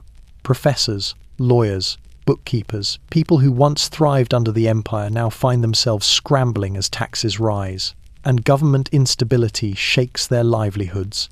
Their frustrations do not erupt in protests or shouts. Instead, they settle into their posture, their silence, their increasingly sharp opinions whispered at dinner tables lit by modest lamps. Discontent does not discriminate. It touches the unemployed youth who cannot find apprenticeships. It touches veterans whose medals no longer buy them respect. It touches mothers who wait in ration lines for food they can barely afford. It touches artists whose cafes are filled with brilliance, yes, but also with the bitter knowledge that creativity does not always pay the rent. And in the background, always, the extremes watch. The communists slip through the neighborhoods with red flags tucked beneath their coats, promising equality. The nationalists march with torches, chanting about betrayal and revenge. Each group sees opportunity in the discontent, a spark waiting for breath. Meanwhile, the police patrol the streets with uneasy eyes. They hear the whispers, see the gatherings. They disperse protests with truncheons and warnings. But no matter how many they chase off the squares, another crowd appears the next night. Discontent cannot be arrested. It cannot be reasoned with. It grows in silence, in hunger, in memory. And Germany is full of memories. So the streets darken, not from lack of electricity, the lights still glow, but from the shifting mood. The glow no longer feels warm. It feels thin, stretched over a city whose heart beats faster by the month. Every voice raised in anger echoes longer than before. Every newspaper headline lands with heavier weight. Every protest feels less like an exception and more like a prelude. The golden hour is not over, not yet, but in the streets of discontent, the first long shadows of night begin to fall. The dollars arrive quietly, crossing the Atlantic, not on warships or troop liners, but through contracts, loans, and letters typed on thin paper. They carry no flags, no anthems, yet when they land in German banks, when the ink dries on the agreements, a new kind of power begins to settle over the Weimar Republic, soft, invisible, and humming like a current beneath the nation's feet. America's money, Germany's dreams. Two forces intertwined by necessity, not affection. In the streets of Berlin, few understand the mechanics of international loans or currency stabilization. They do not speak of foreign investment or long-term interest structures. They speak only of the things they can finally buy again. Shoes for their children, wool coats thick enough for winter, bread that does not require half a week's wages. Shops brighten, markets swell. Housewives bring home groceries with a confidence their families have not seen in years. It feels like prosperity, even if it is only borrowed light. Banks, long suffocated by the weight of inflation, swell with new reserves. Their marble floors are swept clean again. Brass counters gleam beneath the sunlight. Tellers stand straighter, wearing well-pressed uniforms that signal an unexpected return of order. The officials in their upper offices speak softly behind closed doors, grateful for the stability but wary of the bargain that underpins it. For everywhere the dollars settle, strings follow. Factories benefit most. Foreign capital pours into machine shops and steel plants. New lathes arrive in wooden crates stamped with American addresses. Replacement pistons gleam beneath factory lights. Assembly lines stretch longer, straighter, smoother. The workers feel the difference in the rhythm of their tasks. Fewer breakdowns, fewer idle hours, more pride in the machines they operate. Entire industries surge back to life. Chemicals, steel, film, automobiles. Their smokestacks rise like ribs beneath a growing, industrial beast, exhaling plumes that curl across pale skies. Trains roll out of locomotive works with fresh paint and precise engineering. Radios hum from newly electrified households, carrying music into rooms that once knew only silence. Yet beneath this surge lies a fragile truth. Germany does not own the foundation of its rebirth. it rents it. Economists in cafes scribble numbers on napkins, their brows furrowed. They know the math. They know that Germany's renewed heartbeat depends on a lifeline spun from foreign belief that the slightest tremor in New York could send shockwaves through every German street. The Republic is stabilizing, yes, but on legs still brittle from hunger and humiliation. In the countryside, where industrial miracles feel distant, the impact arrives more slowly. Farmers gain access to new equipment, new fertilizers, new loans that help them reclaim fields scarred by neglect. Crops strengthen, harvests grow. Grain sacks pile in barns thick with the scent of hope. Rural families notice the change, not in grand gestures, but in small mercies: a better plough, a sturdier roof, a winter that feels less cruel. Students in universities feel it too. Scholarships funded by foreign donations allow young men and women to study engineering, medicine, chemistry. Lecture halls buzz with ideas, filled with the restless hum of a generation determined to rebuild what their parents lost. Professors speak of modernity, progress, innovation, words heavy with promise. But with every rise comes a shadow. Nationalists scoff at the reliance on foreign money. They gather in back rooms, beer hall corners, and smoky parlours, grumbling that Germany is becoming a puppet, its strings pulled across the ocean. In their voices rings a familiar bitterness, the taste of wounded pride mixed with simmering resentment. On the other side, radical leftists warn of capitalist domination. They paint the influx of dollars as proof that the Republic serves foreign masters. They whisper that workers are being chained again, not with shackles, but with debt. And in the middle stands the ordinary citizen, unsure whom to trust, but grateful nonetheless for the warmth returning to daily life. Germany dreams again. It dreams of stability, of industry, of a future not choked by desperation. But its dreams are woven with borrowed threads, threads strong enough to lift the nation, yet brittle enough to snap without warning. For now, the money flows, the machines hum, the dreams grow. But somewhere far across the ocean, in offices high above the streets of Manhattan, the world's financial tides shift with the subtle restlessness of storm clouds forming beyond the horizon. Germany cannot yet see the storm that will come, but it can feel the wind begin to change. The first tremor is barely felt in Germany. It comes from far across the sea, from skyscrapers that pierce the Manhattan sky, from the frantic heartbeat of Wall Street, from ticker tapes that flutter like dying leaves across polished floors. It is autumn in America, 1929. Leaves drift, brokers shout, numbers fall.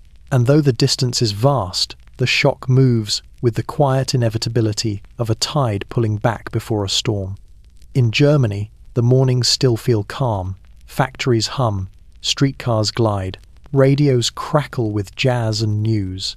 It is only when whispers begin drifting from overseas soft, uncertain, that a subtle tension settles like frost over the nation's thin prosperity. The markets are falling, banks are collapsing, investors are pulling out. At first, these warnings sound like background noise, easily drowned out by the clatter of trams and the chatter of cafes. Ordinary people shrug, confident that whatever chaos unfolds in New York will remain locked behind the ocean's breadth. But oceans do not stop panic. They carry it. Soon, letters arrive from foreign banks demanding repayment. Dollars grow scarce. Investors who once flooded Germany with loans now withdraw them with trembling hands. The quiet calm of the Weimar years begins to buckle under the invisible weight of vanishing credit. Industries that stood tall just months before now sway like trees in a sudden gale. In Berlin, the bankers are the first to understand the scale of the disaster. They gather in upper-floor offices, the smoke from their cigarettes curling like anxious ghosts around the ceiling lamps. Ledgers lie open on long tables, figures slashed through in pencil, entire columns rewritten 3, 4, 5 times. No matter how they shift the numbers, the conclusion is the same. Germany's prosperity was built on foreign scaffolding, and now the scaffolding is collapsing. Factories feel the shift next. Orders slow, then stop. Whispers spread through workshops as managers meet in offices behind closed doors. The machines continue to hum, but the tone changes. A nervous energy creeps into the rhythm of production. Workers feel it but cannot name it. Then, one morning, the machines do not start. A foreman stands before a line of men and shakes his head. "We have no orders," he says quietly. "We cannot pay you this week. Come back Monday. We'll know more by then." But Monday brings no relief, only more silence. The humming stops altogether. In the industrial towns, unemployment rises like floodwater. Families who once breathed easier during the Dawes years now return to the rituals of scarcity. Mothers stretch thin soups. Children wear patched coats through the biting winter. Fathers stand in endless lines outside job centres, breath steaming in the cold as they clutch worn identification papers that feel suddenly meaningless. The cafes grow quiet, conversations dim, the neon lights still glow, but their brilliance feels hollow, a fragile skin stretched over deepening despair. The republic trembles. In the countryside, farmers who borrowed money to modernize their fields now face collectors demanding repayment they cannot give. Wheat rots unsold in barns. Livestock is slaughtered because feed is too expensive. Entire villages sink into a silence heavy with resignation. By winter's arrival, the tremor from across the ocean has become an earthquake. Banks collapse, factories shutter, millions lose their jobs. And everywhere, people ask the same question. How could something so far away destroy us? But deep down, they already know the answer. They had built their recovery on a foundation they did not control. They had tied their hopes to a foreign star, and now that star is falling. The discontent that once simmered in the streets now boils. Protests swell beneath grey skies. Radicals seize their moment. Moderates falter. The republics, politicians argue as if rearranging chairs on a sinking ship. In the beer halls, the voices calling for change grow louder, sharper. Some promise revolution, others promise restoration. All promise certainty, the one thing the people crave most. The Great Depression has crossed the sea. It settles over Germany like a cold fog, suffocating the last warmth of the Weimar years. And in that fog, something darker begins to take shape. A hunger for order, a longing for strength, a readiness born of desperation to follow anyone who claims they can steer the nation out of the abyss. The storm that began in New York now rages through Germany, and in its winds the future shifts. Winter settles over Germany like a heavy wool blanket soaked through with cold.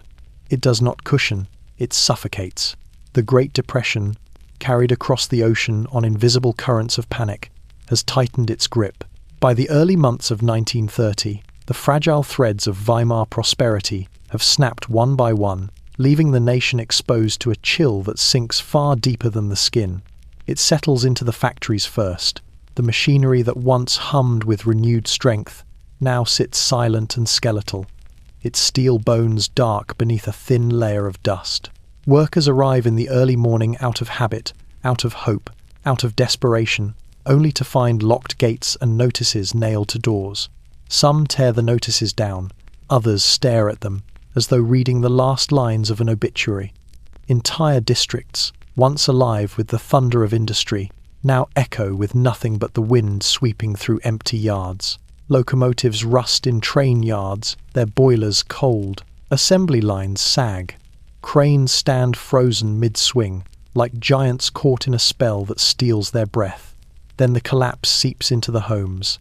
Families gather around tables where meals shrink daily from stews to soups, from soups to scraps, from scraps to broth made from bones boiled too many times. Mothers sew patches on clothes worn thin from years of reuse. Fathers, once proud providers, now pace small rooms with clenched jaws and restless hands. They write their names on unemployment lists that stretch around city blocks, the ink smudging in the cold. Children notice everything. They see their parents' strained smiles. They hear the whispers behind bedroom doors.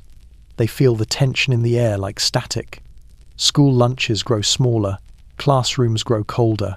Teachers try to keep the lessons warm, but even their voices tremble when they look out the window and see fathers lining up for bread in the snow. The collapse reaches the countryside too. Farmers who invested, in modern tools during the Dawes years now face debts they cannot repay.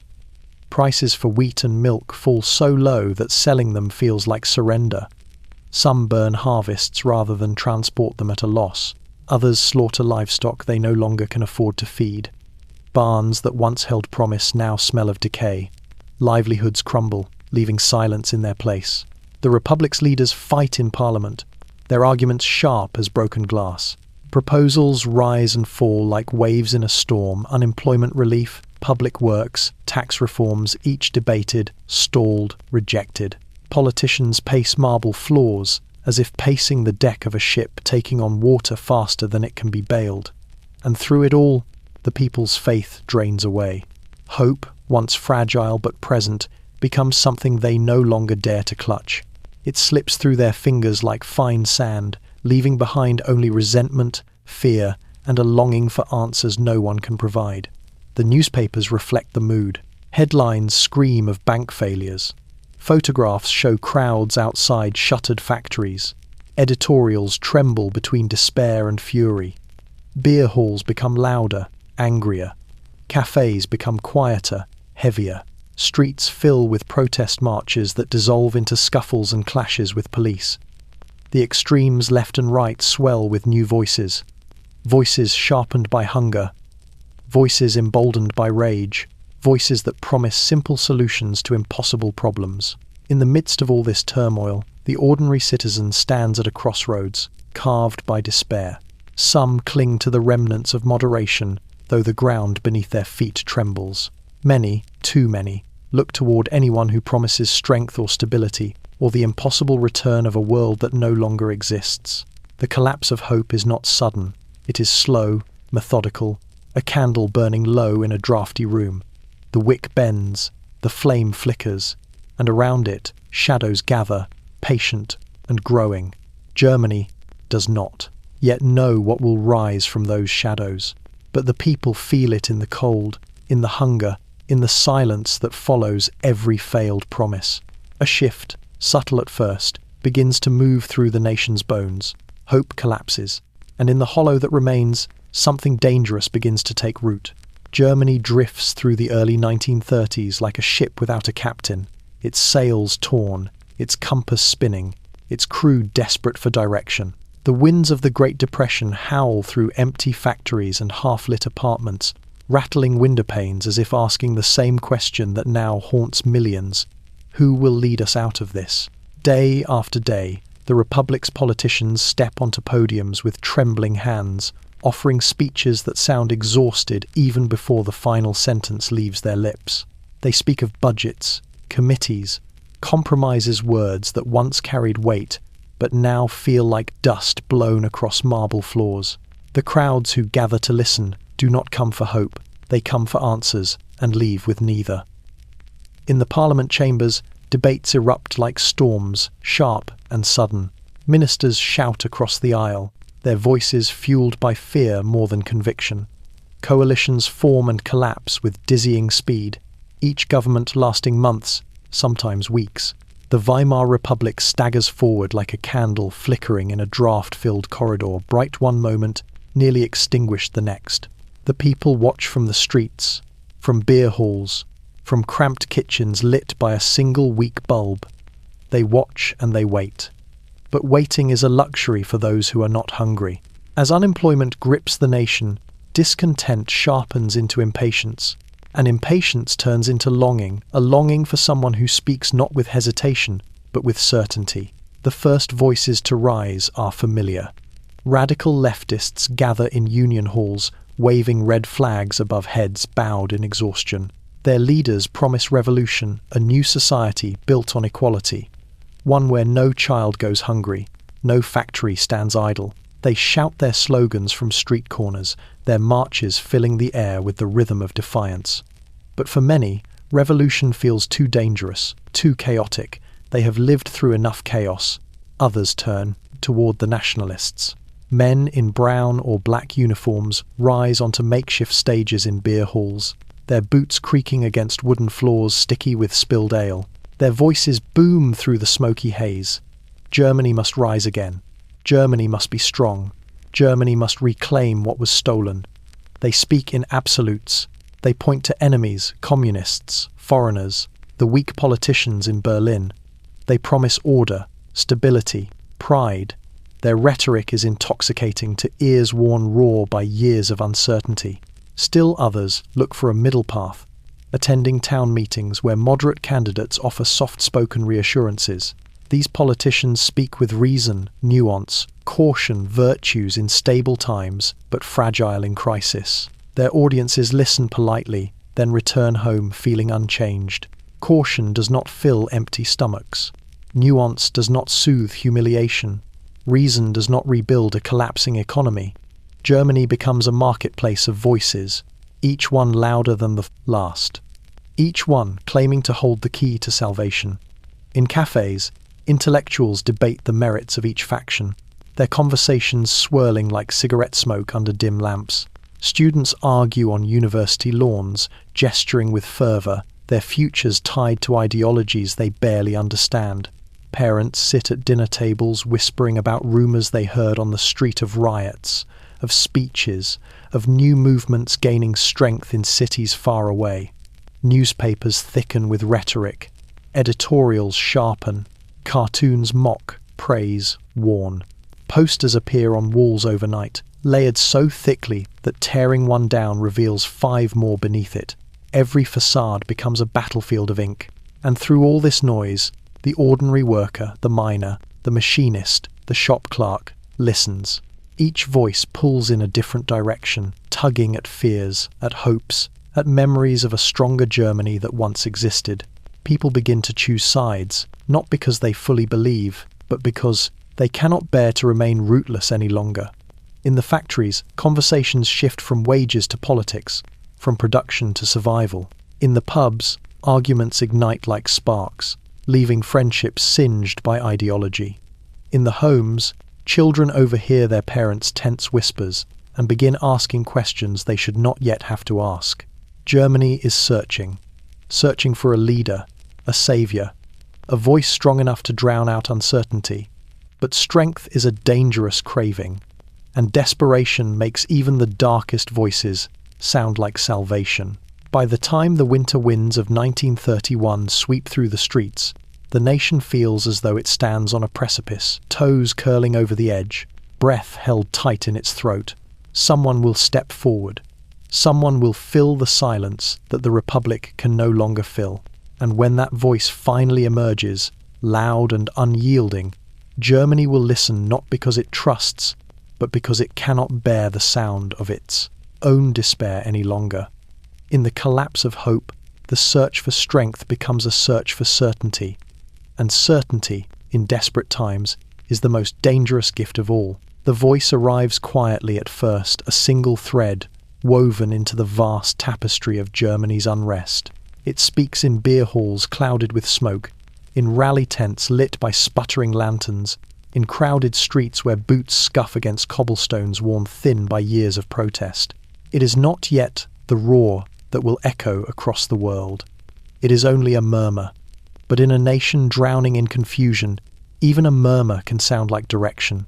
The man behind the voice steps onto makeshift stages with the posture of someone who has known humiliation and survived it. His coat is worn, his gestures are sharp. His eyes burn with a kind of conviction that unsettles those unaccustomed to such intensity. He speaks of betrayal, of weakness, of a Germany forced to kneel. He points not only to enemies outside the borders, but within them. He promises order, he promises rebirth, he promises strength. And in a country starved of promises that feel real, his words find soil. The rallies begin small, almost timid. Dozens gather. Then, hundreds. They stand shoulder to shoulder in cold halls with broken windows, their breath misting in the dim light. They listen, at first skeptical, arms crossed, brows furrowed. But the cadence of the speeches, rhythmic, angry, confident, begins to thaw their doubts. He speaks of pain. He speaks of loss. He speaks of the future in a tone that dares them to believe. Soon, the crowds swell. Thousands begin to arrive, then tens of thousands. Trains bring men from distant towns, factories, farms, all drawn by a strange magnetic pull. They march along dirt roads, through city gates, past flickering street lamps, chanting in unison. Their boots create a steady, unnerving rhythm that echoes through the alleys like a heartbeat growing louder.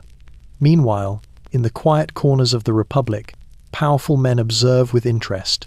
Industrialists, burdened by collapsing profits, note the growing order within the rallies. Officers of the Reichswehr, uneasy with the Republic's fragility, sense a discipline they recognize. Landowners watch from distant estates, wondering if this new movement might finally break the grip of communists pressing on their borders and fields. Backroom meetings multiply smoky rooms where cigars burn low, where whispers decide the future long before the public realizes change is coming. Money begins to trickle toward the movement, then flow, then surge. Newspapers sympathetic to the new voice sharpen their editorial tone. Posters are printed in colors too bold to ignore. Flags are stitched, symbols are forged, uniforms appear. Yet the rise is not only political, it is emotional. Germany, battered and uncertain, longs for someone who speaks with clarity, someone who promises not compromise, but destiny. And in its exhaustion, the nation begins to accept answers delivered with fists instead of nuance. In working-class districts, anger transforms into allegiance. The unemployed march in columns that give them a sense of belonging. Former soldiers find in the rallies a return to discipline they once understood. Housewives attend gatherings where food is shared, hope distributed in speeches that paint the future in black and white. Even those who do not support the movement sense its momentum. Moderates grow nervous, intellectuals grow alarmed, but their warnings fall flat against the roar of the crowds. The Republic watches, trembling, as this rising force threads itself through every corner of society, through unions, through student groups, through veterans associations, through rural communities that feel forgotten by Berlin. No village is too small, no factory too distant, no beer hall too obscure. The movement's strength grows not in the daylight of legitimacy, but in the shadows of despair fueled by hunger, anger, humiliation, and the longing for certainty in an uncertain world. By the time the rallies stretch beyond the capacity of fields and stadiums, by the time torches illuminate the night like 1,000 flickering stars, Germany begins to understand something unstoppable has begun, something not built on reason but on desperation, something born from ruins, rising with the promise of renewal and the threat of ruin. The man at the center of it all steps forward at each rally with the same fire in his eyes. He sees the fear, he sees the hunger, he sees the longing, and he knows how to shape it into power. Germany's descent has become its transformation, and in the ruins of the Republic, the rise of something far more powerful and far more perilous takes shape. For in the collapse of hope, the voice that speaks the loudest becomes the voice that leads, and Germany, battered and yearning, is ready to follow. Propaganda does not begin with lies. It begins with longing.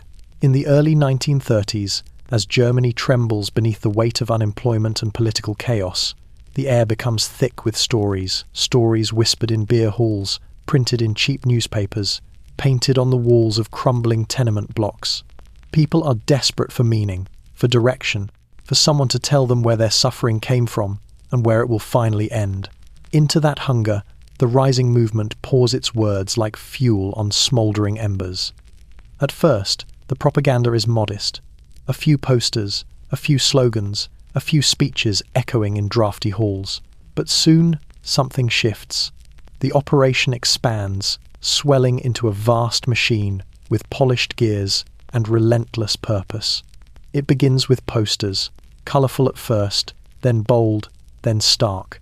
Men in crisp uniforms, women smiling beneath banners. A nation portrayed not as it is, but as it could be strong, orderly, united. Posters cover walls, billboard frames, factory gates, train stations. Layer upon layer, they bury the past beneath bright promises and sharp symbols. Every street becomes a corridor of persuasion. Then come the pamphlets, printed by the thousands, then by the millions. handed out at rallies, slipped under doors, mailed across the country. They carry simple messages, repeated so often that they begin to feel like truth. In cramped apartments lit by weak bulbs, families read them aloud at dinner tables. Workers fold them into coat pockets. Shopkeepers tuck them behind counters. Students whisper their slogans on school stairwells. The newspapers follow, some bought, some bullied, some seduced by the promise of stability. Editorials increasingly praise the movement's discipline, its strength, its clarity. They criticize the Republic's weakness. They mock its leaders. Cartoonists draw sharp lines, heroes and enemies, strength and decadence, unity and chaos. The newspapers of the opposition strain to compete, their voices drowned beneath a tide of newly funded ink. Radio, the most modern voice of the era, becomes the movement's quiet ally. Cheap receivers appear in shops. Some are purchased. Some are subsidized. Some are quietly distributed through party networks. Soon, German households gather around humming speakers as speeches crackle through the static. The voice is confident, rhythmic, hypnotic. It fills rooms that once knew only silence or arguments. Children listen with wide eyes. Parents listen with cautious hope. The words seep into the walls. Cinema joins the chorus next. Filmmakers sympathetic to the rising movement begin creating documentaries and newsreels that celebrate unity, strength, destiny. They show parades of orderly columns, uniforms gleaming, flags rippling in perfect coordination. They show factories, farms, youths, training in fields bathed in sunlight. They show a Germany reborn, or at least the illusion of one. In dark theatres, audiences watch with a mix of awe and yearning. For 90 minutes, their lives do not feel broken. For 90 minutes, they believe. Propaganda becomes not just a message, but a mirror reflecting people's fears back at them, then offering an escape, a solution, an identity. It simplifies what has become unbearably complicated. It answers questions no one else dares to approach. It promises not just bread and work, but purpose. Behind the scenes, the machine grows enormous. Offices filled with typewriters click day and night. Printing presses rumble through dawn. Photographers roam rallies, capturing images that flatten dissent and amplify devotion. Artists sketch symbols that become ubiquitous in schoolrooms and public buildings. And at the center of it all sits a man who understands better than anyone how to shape perception. He knows the power of spectacle. He knows that emotion, not reason, moves crowds. That fear can be sculpted. That hope can be manufactured. That repetition can turn belief into obedience. He refines his speeches with meticulous precision. He studies which gestures elicit applause, which phrases ignite fervor, which enemies most successfully unify the crowd. And the crowds grow. In stadiums, tens of thousands raise their arms in unison, a gesture that begins as enthusiasm and hardens into ritual. Torches illuminate night rallies until the sky itself seems aflame. Drums beat, banners ripple, voices chant as one, their sound rolling across the fields like thunder. Those who resist begin to feel isolated, outnumbered, drowned beneath the tidal wave of messaging. Their warnings sound faint, their criticism disloyal, their fear unwelcome. The propaganda machine does not attack them outright, it simply makes them invisible. The Republic's fragile center cannot compete. Its leaders speak softly while the machine screams. Its newspapers print caution while the machine prints destiny. Its reasoned arguments crumble beneath the weight of orchestrated emotion. Germany, exhausted and yearning, absorbs the message. And in the streets where posters overlap like scales, where radios murmur through thin apartment walls, where torches burn and slogans echo, the nation begins to reshape its identity, not through debate or consensus, but through the relentless pressure of a single rising voice. The machine does not simply persuade, it transforms. And Germany, standing in the ruins of its collapsed hope, begins to believe the future belongs not to caution or compromise, but to the force that claims it with the greatest confidence and the loudest, most irresistible voice. The factories that once fell silent during the hunger winters now vibrate with a different kind of tension, not the steady hum of recovery, nor the roar of full production, but a low, cautious thrumming. Owners stand in their glass offices, overlooking shop floors, where workers move with steady, practiced motions. Account books lie open on polished desks.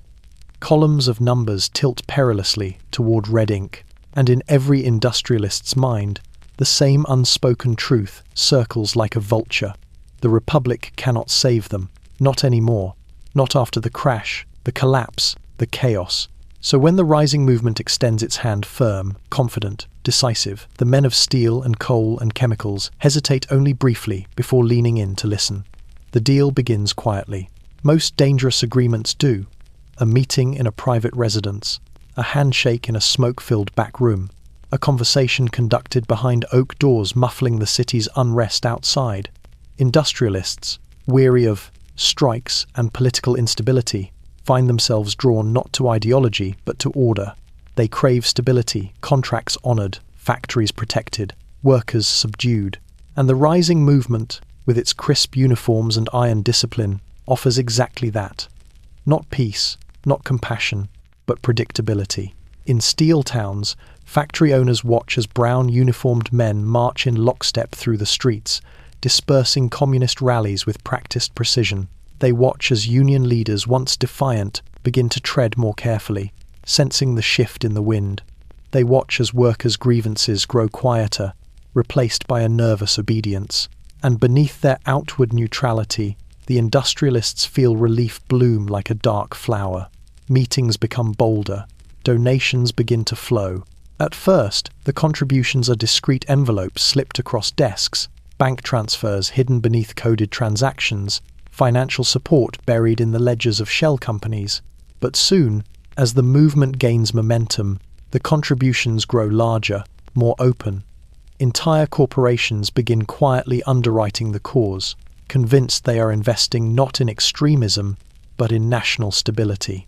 They justify it to themselves in boardrooms late at night, the glow of lamps catching the gold trim on expensive suits. We need strong leadership. The communists are the real threat. If the Republic cannot provide order, someone else must.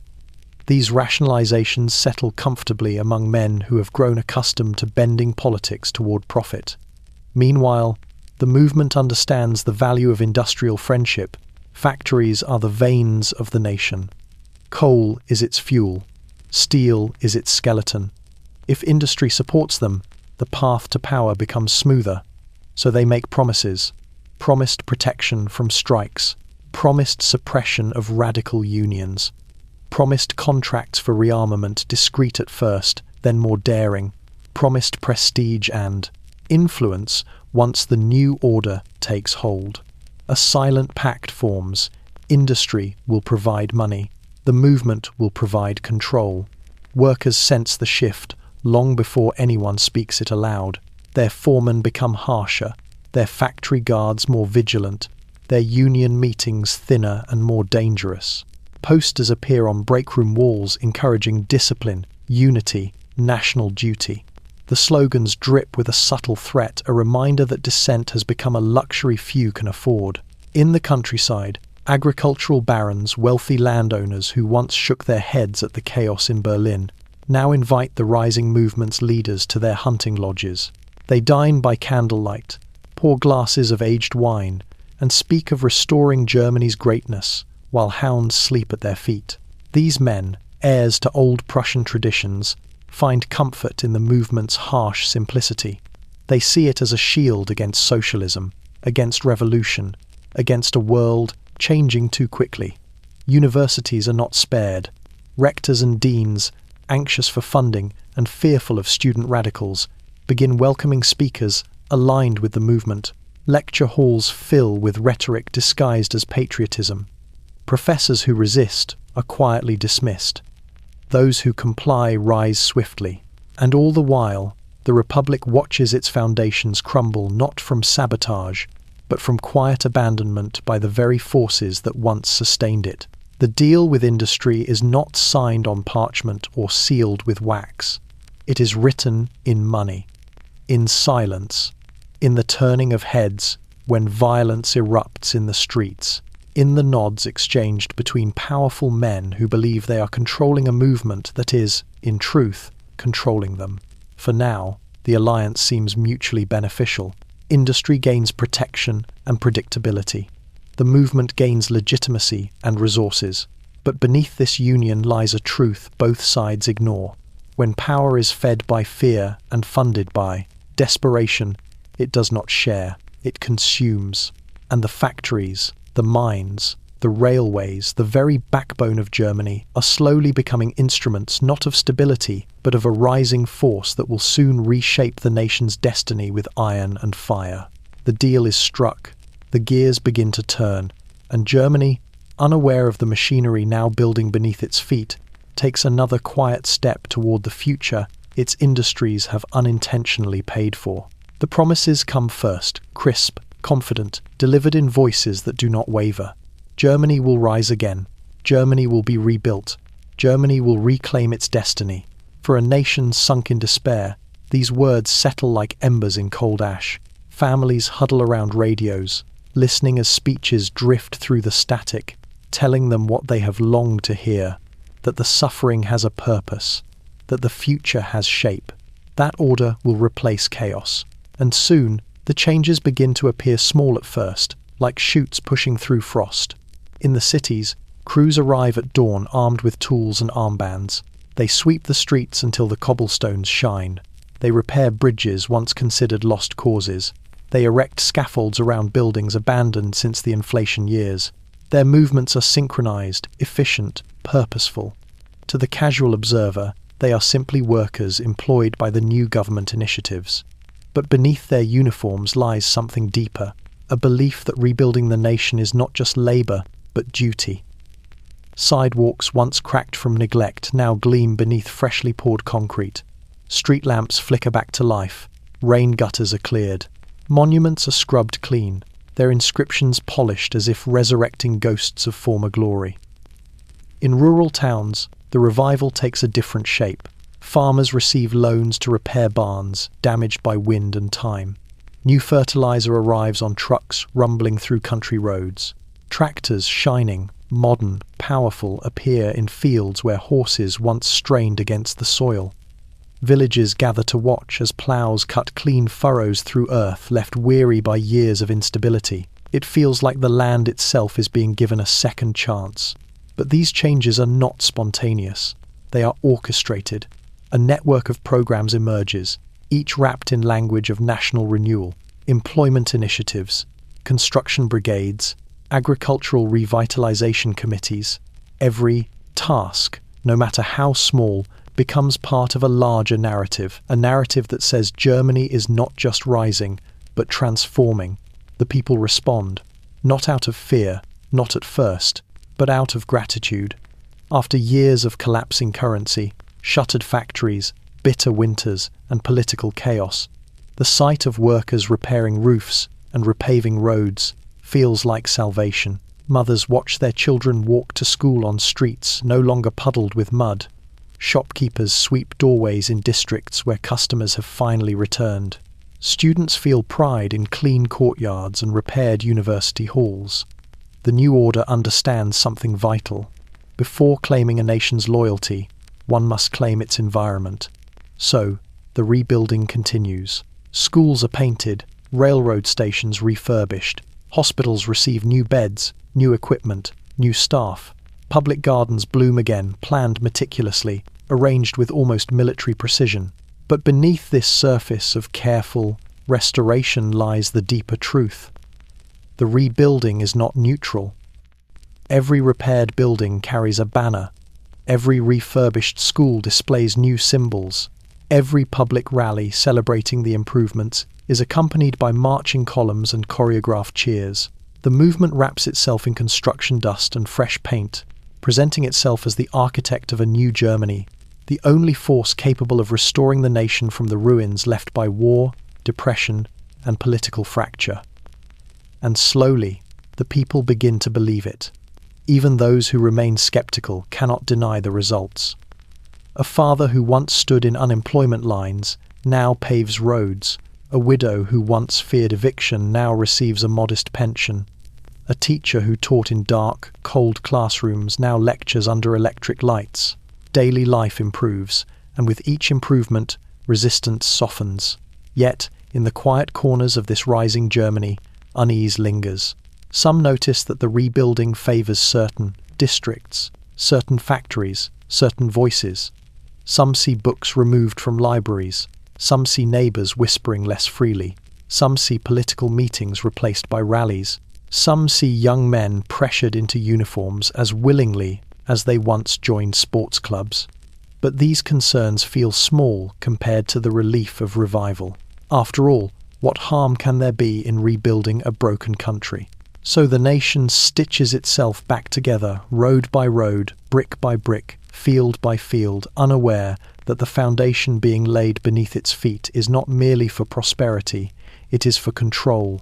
Germany is rising, yes, but the hands rebuilding it belong to a movement that understands how power grows.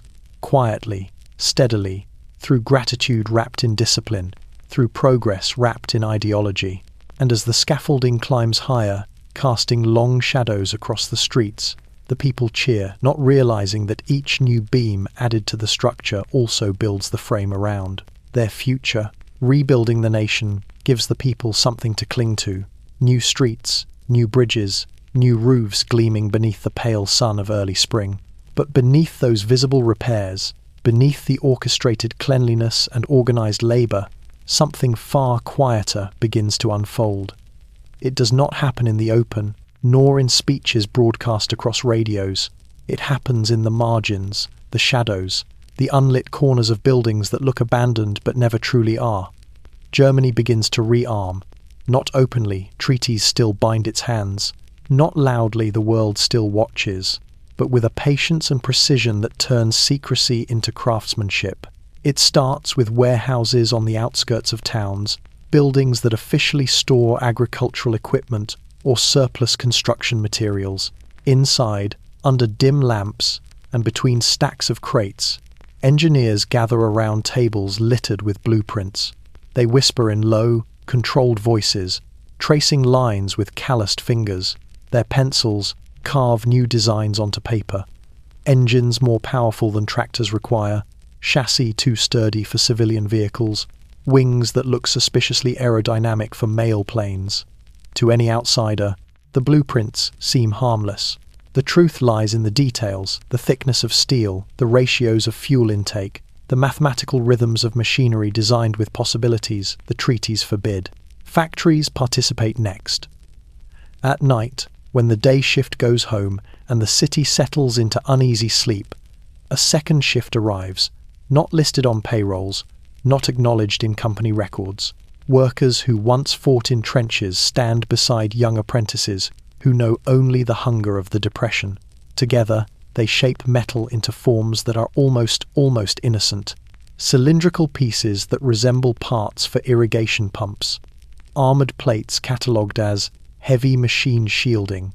Suspension systems mislabeled as experimental transport components. The disguises are clever but not perfect. Nothing so ambitious can ever be entirely hidden. Railway workers, shrewd from a lifetime of reading cargo manifests, notice shipments marked with identical handwriting, travelling along routes that make little commercial sense. They ask no questions, the pay is steady, and the crews supervising the cargo wear armbands they have learned not to challenge. In the forests, the training begins. Hiking groups organised as harmless youth clubs march with unnerving precision beneath the trees. Their instructors speak in calm tones, correcting posture, adjusting foot placement, teaching formations no hiking club truly needs. Wooden rifles appear carved with careful detail, weighted just enough to build muscle memory.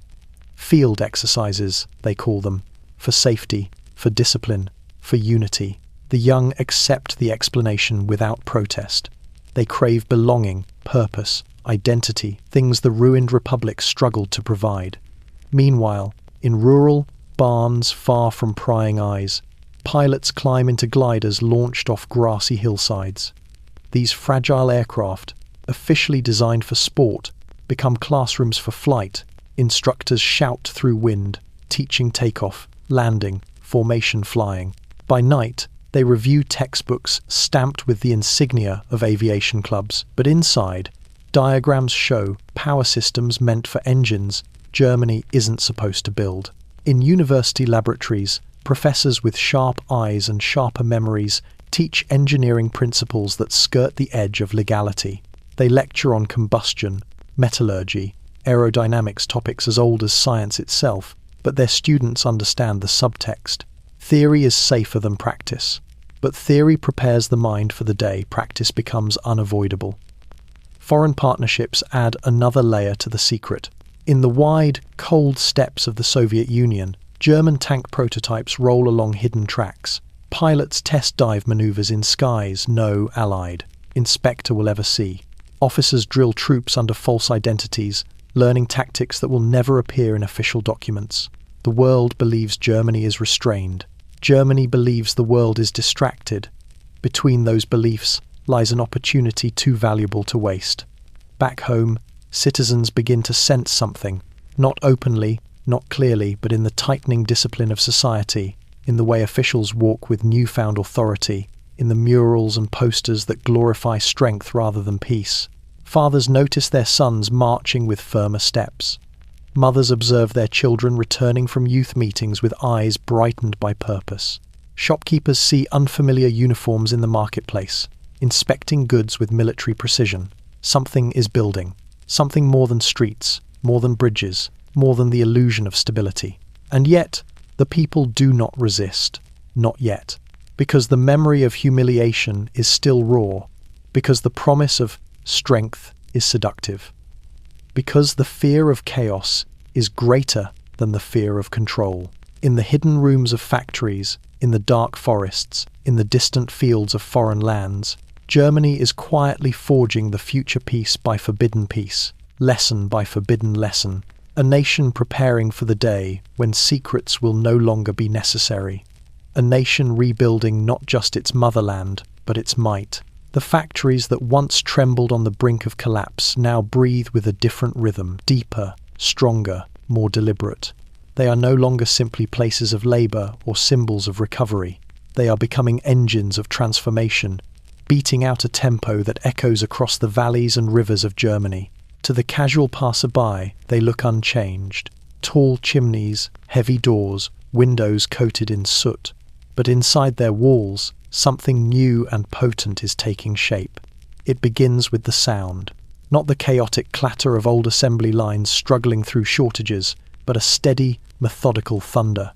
Machines operate with renewed precision, their gears oiled, their belts tightened. The clang of metal on metal rings truer, sharper.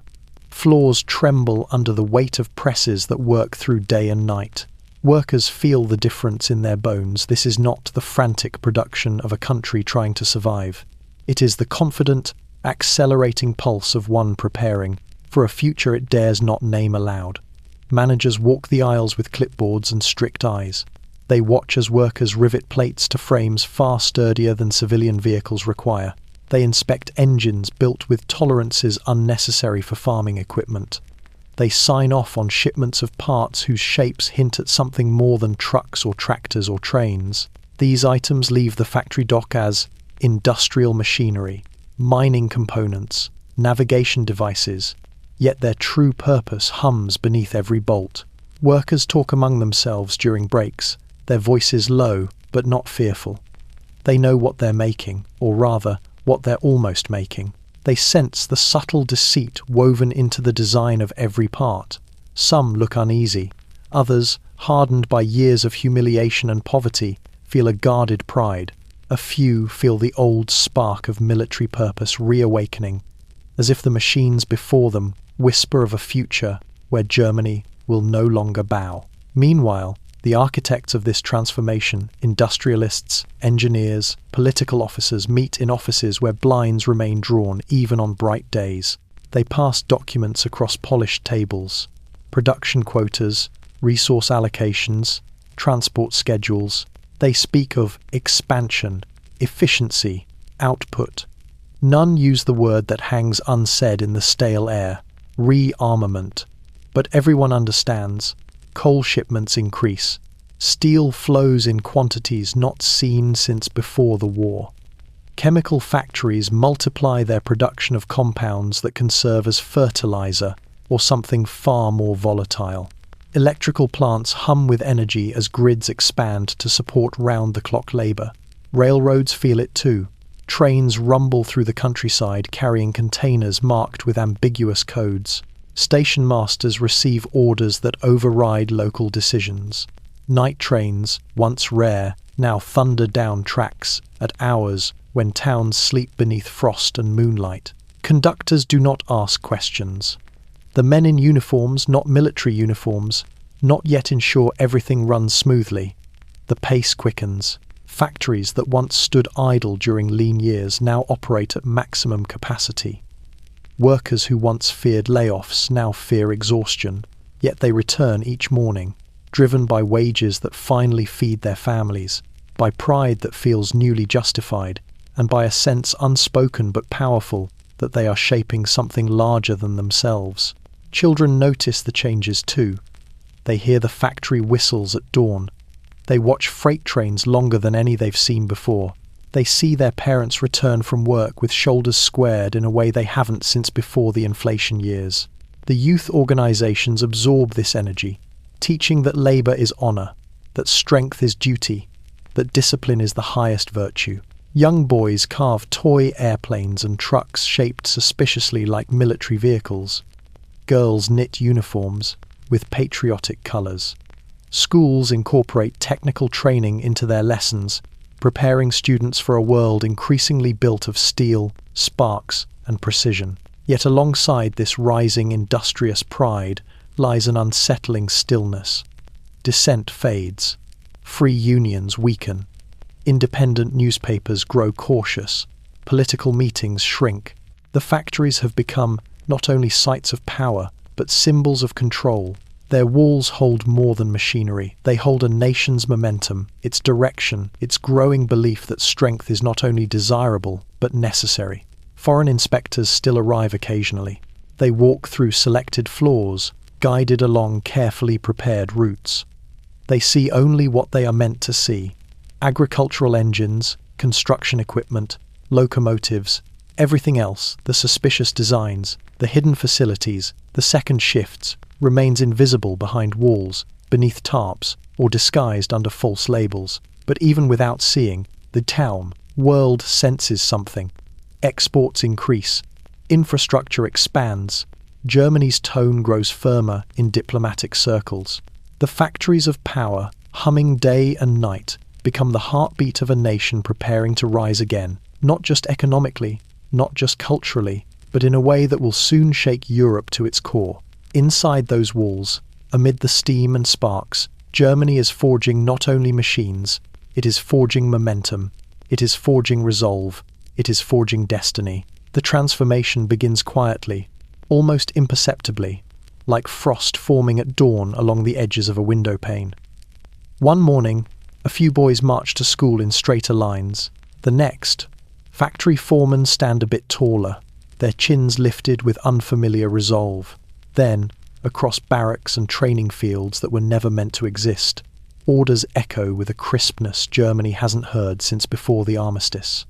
Discipline returns not in a single gesture, but as a tide. It rolls into cities first. In Berlin, men wearing brown uniforms assemble in the squares at sunrise, their boots aligned, their faces stern, their arms swinging in perfect rhythm as they move. They are not the army, not officially, but their movements betray something military beneath the veneer of politics. Bystanders stop to watch, some with pride swelling in their chests, others with unease flickering behind their eyes.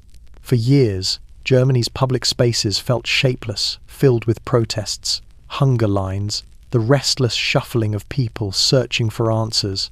Now they pulse with a new order. Lines straighten, marches synchronize.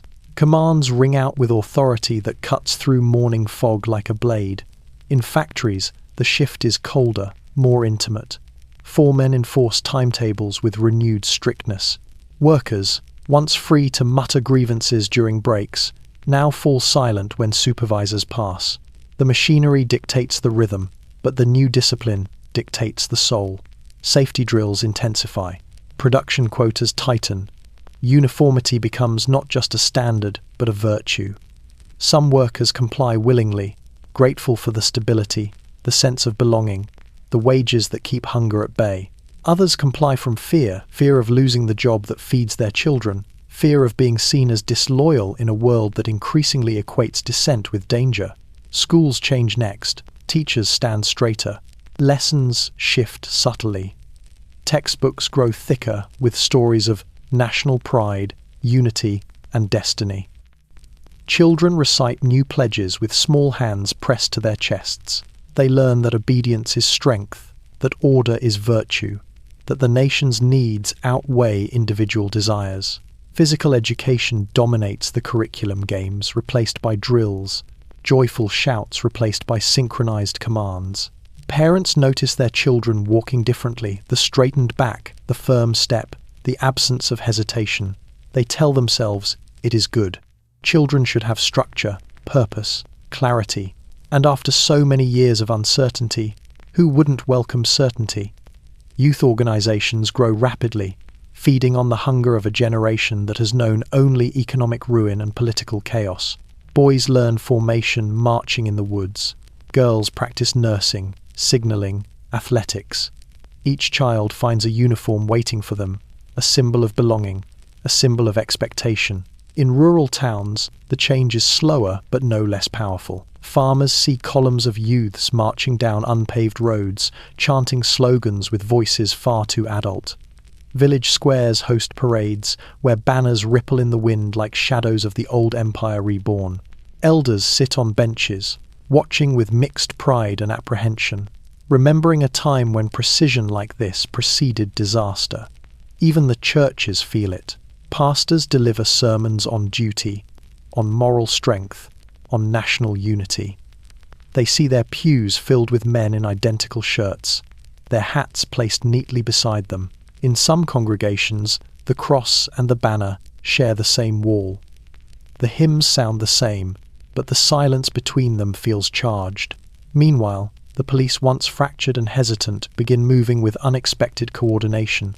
Arrests become more efficient, permits more selective, surveillance more thorough. A new vocabulary creeps into legal documents: order, protection, necessity. Citizens notice fewer protests, fewer strikes, fewer disruptions. The streets grow quieter, cleaner, colder. Foreign visitors remark on the transformation with unease. How disciplined they are, they murmur. How organized, how unified. They cannot decide whether to admire or fear what they see. Inside Germany, admiration grows faster than fear. After all, discipline promises safety. It promises stability.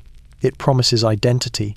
But it demands something in return: individuality, autonomy, silence. The people trade these willingly, at first exchanging chaos for clarity. But as the drums beat louder, as the boots march faster, as the voices shouting commands swell across fields and squares, a subtle realization begins to settle in the hearts of a few. Discipline, once welcomed as salvation, does not easily stop. It sharpens, it spreads, and eventually it consumes. Germany stands straighter now, stronger now, shaped by a discipline that feels like pride from a distance and like pressure up close. The transformation is nearly complete, and the march into the future firm, synchronized, relentless, has only just begun. The promise comes wrapped in simple words: Arbeit für alle, work for all. 3 syllables that fall softly across a nation still trembling from years of hunger, joblessness, and humiliation. For men who spent endless mornings standing in unemployment lines that snake through frozen streets, the phrase strikes with almost physical force. It feels like an open door where every other door had been nailed shut. And so, when the new programs appear, the response is immediate. Before dawn, crowds gather beneath pale street lamps, breath rising in the cold, waiting for assignments pinned to bulletin boards. The notices list projects in every corner of the country: roads to build, canals to dig, bridges to repair, forests to clear, rail lines to straighten. The language is bureaucratic, but between the lines pulses something more powerful than policy: purpose, belonging, movement. Soon, the nation becomes a construction site. In the cities, teams of men wield shovels and pickaxes, tearing up streets worn thin by decades of neglect. The clang of metal on stone echoes through alleyways as workers scrape away the old surfaces, sweat mixing with dust even under winter skies. Trucks rattle past filled with gravel. Cement mixers churn like mechanical beasts awakening from long slumber. Flags flutter above scaffolding, symbols of unity pinned to wood and steel. The men work with ferocious energy, not because the tasks are easy, but because the tasks are theirs. They arrive early, refusing to waste a minute of daylight. They take pride in the straight lines of freshly laid pavement, the curve of a bridge arching cleanly across a river, the symmetrical rows of trees planted along boulevards. At lunch breaks, they sit in circles, sharing bread and stories, feeling the quiet thrill of being needed again. For the first time in years, fathers return home with wages in their pockets instead of excuses in their throats. In the countryside, the transformation is just as profound. Long-forgotten canals are dredged clean, their banks reinforced with stone. Agricultural roads are paved to allow trucks to reach distant farms. Hillsides, stripped bare by erosion, are replanted with saplings. Entire villages gather to watch as heavy machinery gleaming, powerful, purposeful crawls across the land, leveling earth and carving new paths through the landscape. Young men, once aimless, now rise with the sun. They work shoulder to shoulder with veterans from the Great War, men who teach them not only how to lift, dig, measure, hammer, but how to endure. Their laughter carries across fields where silence once felt oppressive. Unemployment plummets, poverty recedes, and everywhere gratitude grows. But gratitude has a spine of obedience. Every project, no matter how mundane, is wrapped in pageantry. Ceremonies mark the beginning and completion of each new road, each new bridge. Speeches glorify labor as national duty. Banners unfurl above work sites. Songs celebrating unity and strength drift from radios placed near construction yards. Workers wear armbands. They line up in formation before beginning shifts. They salute supervisors who wear uniforms that blur the line between civilian and military authority. Even the tools carry symbolism: hammers stamped with insignias, shovels painted in patriotic colors. The work becomes a ritual, a choreography, a demonstration of devotion stitched into the very act of survival. For those who question the deeper purpose, the state offers a simple answer. Look at what has been built. Look at how far we have come. Factories reopen not only because the economy improves, but because the projects feed them materials, machinery, contracts flowing like lifeblood through industrial veins. As employment grows, so too does loyalty, hardened by daily discipline and the satisfaction of physical progress. Women feel the shift as well. Their husbands return home steadier. Their children go to Spife, bed full. Their neighborhoods, once draped in despair, fill with the noises of construction, laughter, life.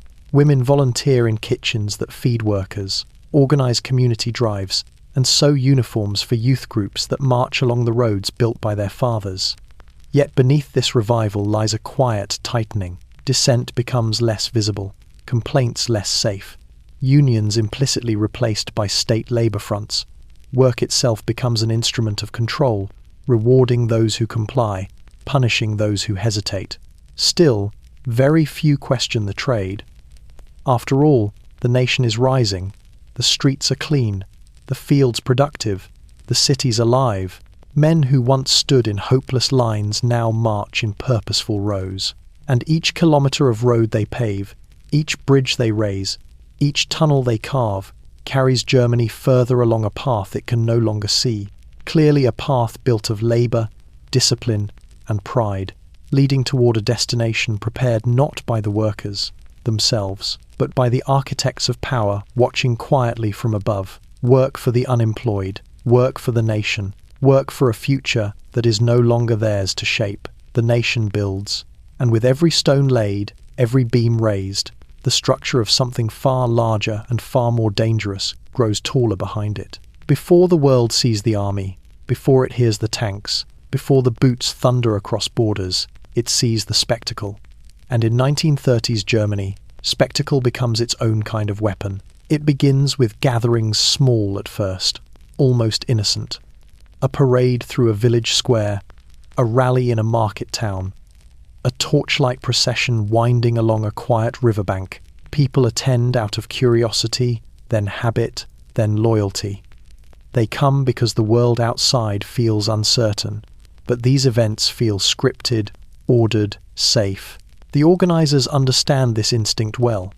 They know that in a country battered by chaos, the sight of thousands moving in perfect unison carries a power beyond words. Soon, the gatherings grow. Fields once used for harvest festivals become arenas. Open lots on the edge of cities transform into vast rally grounds. Stadiums swell with bodies arranged in neat formations beneath banners fluttering like giant wings. Loudspeakers crackle, drums roll, the air hums with expectation. People travel for hours by foot, by bicycle, by crowded trains to witness these spectacles. Children sit on their fathers' shoulders, elderly veterans stand at attention, chests swelling with a mixture of nostalgia and longing. Mothers hold their children close, whispering explanations of symbols and salutes that, only a few years earlier, they never imagined teaching. And then, at dusk, the torches ignite. 1,000 flames, then 10,000, then more. Their light stretches across the night like veins of fire, illuminating faces that stare upward in awe. The glow flickers on polished boots, on uniforms pressed to perfection, on flags that ripple like breathing beasts in the night wind. The fire dances, reflected in the eyes of crowds caught between reverence and something deeper, something closer to surrender. The spectacle feeds on emotion, moulding it, shaping it, using it. As music swells, orchestras drown out doubt. Brass instruments blare, crescendos that feel almost holy. Choirs of young voices sing hymns of unity, purity, destiny. Their harmonies rise into the night air like smoke from a ritual, both beautiful and unsettling. The voice at the center of it all steps forward, elevated above the masses. Floodlights snap into place. Silence falls like a curtain. And then he speaks words sharpened by propaganda, charged with certainty, woven into promises that touch not the mind, but the spine. He speaks not to individuals, but to a single organism, the crowd, the nation, the shape of Germany itself. And Germany listens. Every gesture, every pause, every thundering phrase is choreographed. Cameras capture the moment for film reels that will play in cinemas across the country. Photographers inch closer, documenting the spectacle for newspapers that will spread the illusion of unity far beyond the rally grounds. But the spectacle is not just for show. It has purpose. It provides belonging to the lonely, purpose to the lost, identity to the uncertain, strength to the fearful. People who feel invisible in their daily lives, factory workers, shopkeepers, veterans, students, suddenly feel part of something immense, something ordered, something unbreakable, something that moves as one. And in that feeling, resistance begins to wither. Opposition seems small, individuality seems selfish, dissent seems dangerous, doubt feels like betrayal. Meanwhile, behind the spectacle, the machinery of power tightens. Newspapers report attendance numbers inflated into the hundreds of thousands.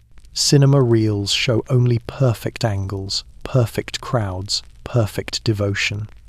Radio broadcasts magnify the cheers until they sound like the roar of an empire already reborn. Youth groups rehearse choreographed salutes months in advance. The spectacle becomes not just performance, but ritual. A ritual repeated in cities, towns, villages. A ritual that binds millions to a vision of Germany, crafted in steel, flame, and discipline. A ritual that suffocates nuance beneath the weight of unity. Yet amid the thunderous applause and synchronized chants, A faint unease stirs in a few hearts. They sense something artificial, something forced, something sharpened into a tool meant to cut rather than inspire. But their voices are too small to rise above the roar. The spectacle grows larger, its lights brighter, its pace faster, its grip tighter. It becomes the new language of power, an orchestrated display meant to dazzle, overwhelm, and reshape a nation's soul. Strength through spectacle, unity through illusion, power through performance. Germany stands before the flames, mesmerized.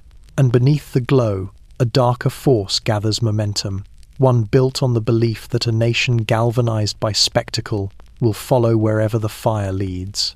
In the quiet rooms of universities, in laboratories that once smelled of dust and disuse, another revival begins, one less visible than the torchlit rallies, less thunderous than the parades, but infinitely more powerful. It begins with a spark, a beaker set upon a burner, a chalk line drawn across a slate, a young mind awakened by possibility. German science, long muted by depression and political fracture, begins to breathe again. At first, the changes are subtle. Professors who once lectured to half-empty rooms now find their classrooms filled, students crammed shoulder to shoulder, notebooks open, pencils poised. The hunger in these young faces is not for bread, though many still struggle to find enough, but for knowledge, for direction, for a future beyond the ruins their parents inherited. The government recognizes this hunger and wastes no time turning it into fuel. Funding returns to the universities not lavishly, not freely, but strategically. Physics departments receive new equipment. Chemistry labs gain gleaming instruments that hum with promise. Engineering schools rise like fortresses of copper and steel, filled with tools that send sparks dancing through the dim corridors. Even the architecture of learning changes. Old lecture halls are renovated. New research institutes rise alongside factories. Libraries expand their collections with modern texts and journals imported from faraway countries. But every book placed on a shelf, every machine rolled into a lab, every grant awarded, carries a subtle imprint, the expectation that knowledge will serve the state. In the physics institutes, brilliant minds gather around blackboards dense with equations. They speak in the quiet, intense language of possibility. They study light, motion, electromagnetism. Their discoveries ripple outward into industry, into aeronautics, into electricity grids that pulse brighter with every passing month. Some scientists sense the shift the way their research drifts toward militarized application, but the pressure of funding, prestige, and national pride blurs the edges of caution. After years of humiliation, Germany's resurgence in intellectual achievement feels like redemption. In the chemistry labs, whitecoats cluster around glass tubes and bubbling solutions. They synthesize new compounds, refine industrial processes, improve fuels and fertilizers. Their achievements promise abundance, more crops, more medicine, more manufacturing capacity. The nation lauds their brilliance. Newspapers publish articles celebrating the German scientific renaissance, portraying their breakthroughs as evidence of destiny restored. Yet beneath the praise lies an undercurrent of purpose. Some compounds, invented for agriculture, can be repurposed for something else. Some fuels, designed to extend the life of engines, can also power vehicles meant for war. Some formulas, innocently written, carry implications there. Creators prefer not to speak aloud. In the engineering schools, students learn to assemble machines with a precision that borders on reverence. Workshops fill with the metallic rhythm of tools tapping against potential. Models of engines, aircraft, bridges, and turbines line the shelves like icons of progress. Their professors teach them not only how machines work, but how machines can transform a nation. And beyond the official labs in basements, rented rooms, old warehouses converted into private workshops, a different kind of innovation flourishes. Independent inventors, small teams, renegade thinkers experiment with discarded parts and salvaged metals. Their creations may be crude or strange, but they feed the myth of a rising technological giant. Foreign nations take notice. They send observers to conferences. They read the abstracts published in journals. They whisper about the intelligence humming beneath Germany's revival, wondering how quickly brilliance might become threat. Meanwhile, within the country, science enters culture. Radio shows celebrate discoveries, newspapers profile young prodigies, school children memorize the names of national scientists the way earlier generations memorized stories of heroes and conquerors. Public exhibitions display engines, telescopes, chemical apparatus with pride usually reserved for monuments. Crowds walk among them, marveling at the gleam of polished steel, the intricacy of gears, the elegant curves of mathematical diagrams. The air buzzes with awe. Germany is not just recovering. Germany is advancing. Germany is awakening.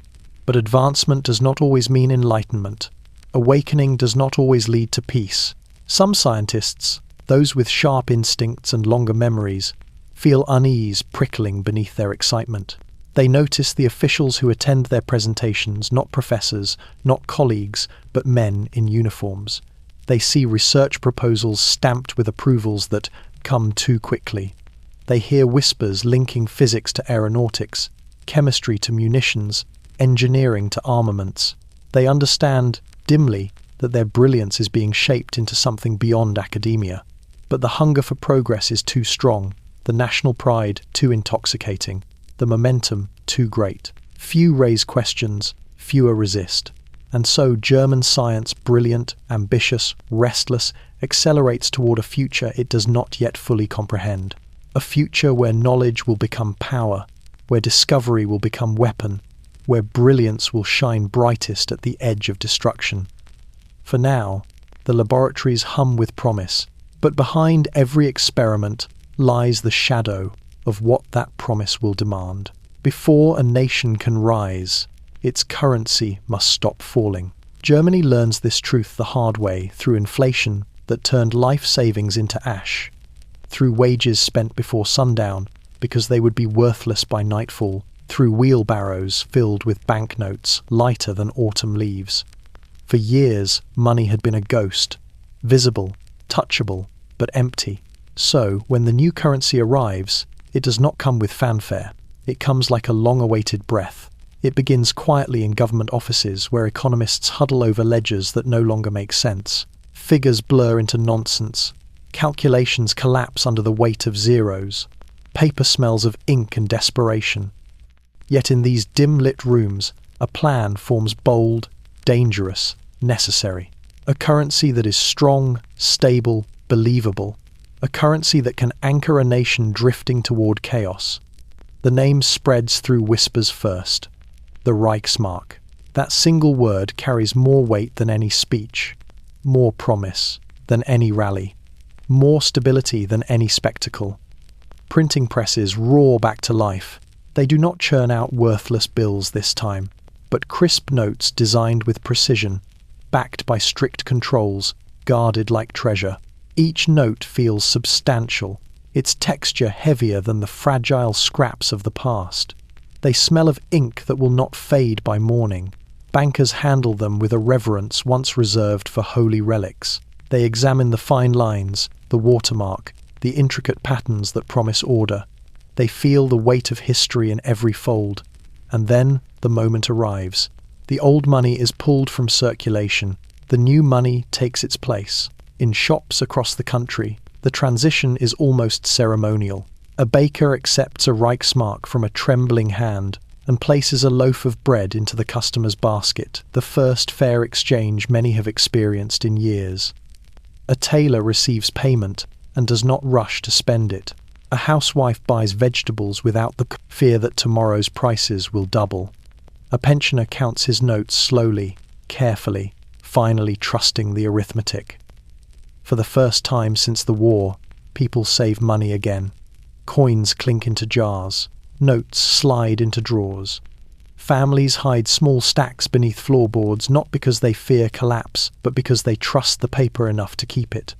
But currency is not only paper and metal. It is belief. And belief begins to return. Shops extend hours. Markets fill with produce. Factories negotiate contracts with newfound confidence. Banks open accounts with smiles instead of apologies. Foreign investors, cautious but curious glance toward Germany again. The world begins to whisper that perhaps the nation is stable now, reliable now, ready for business.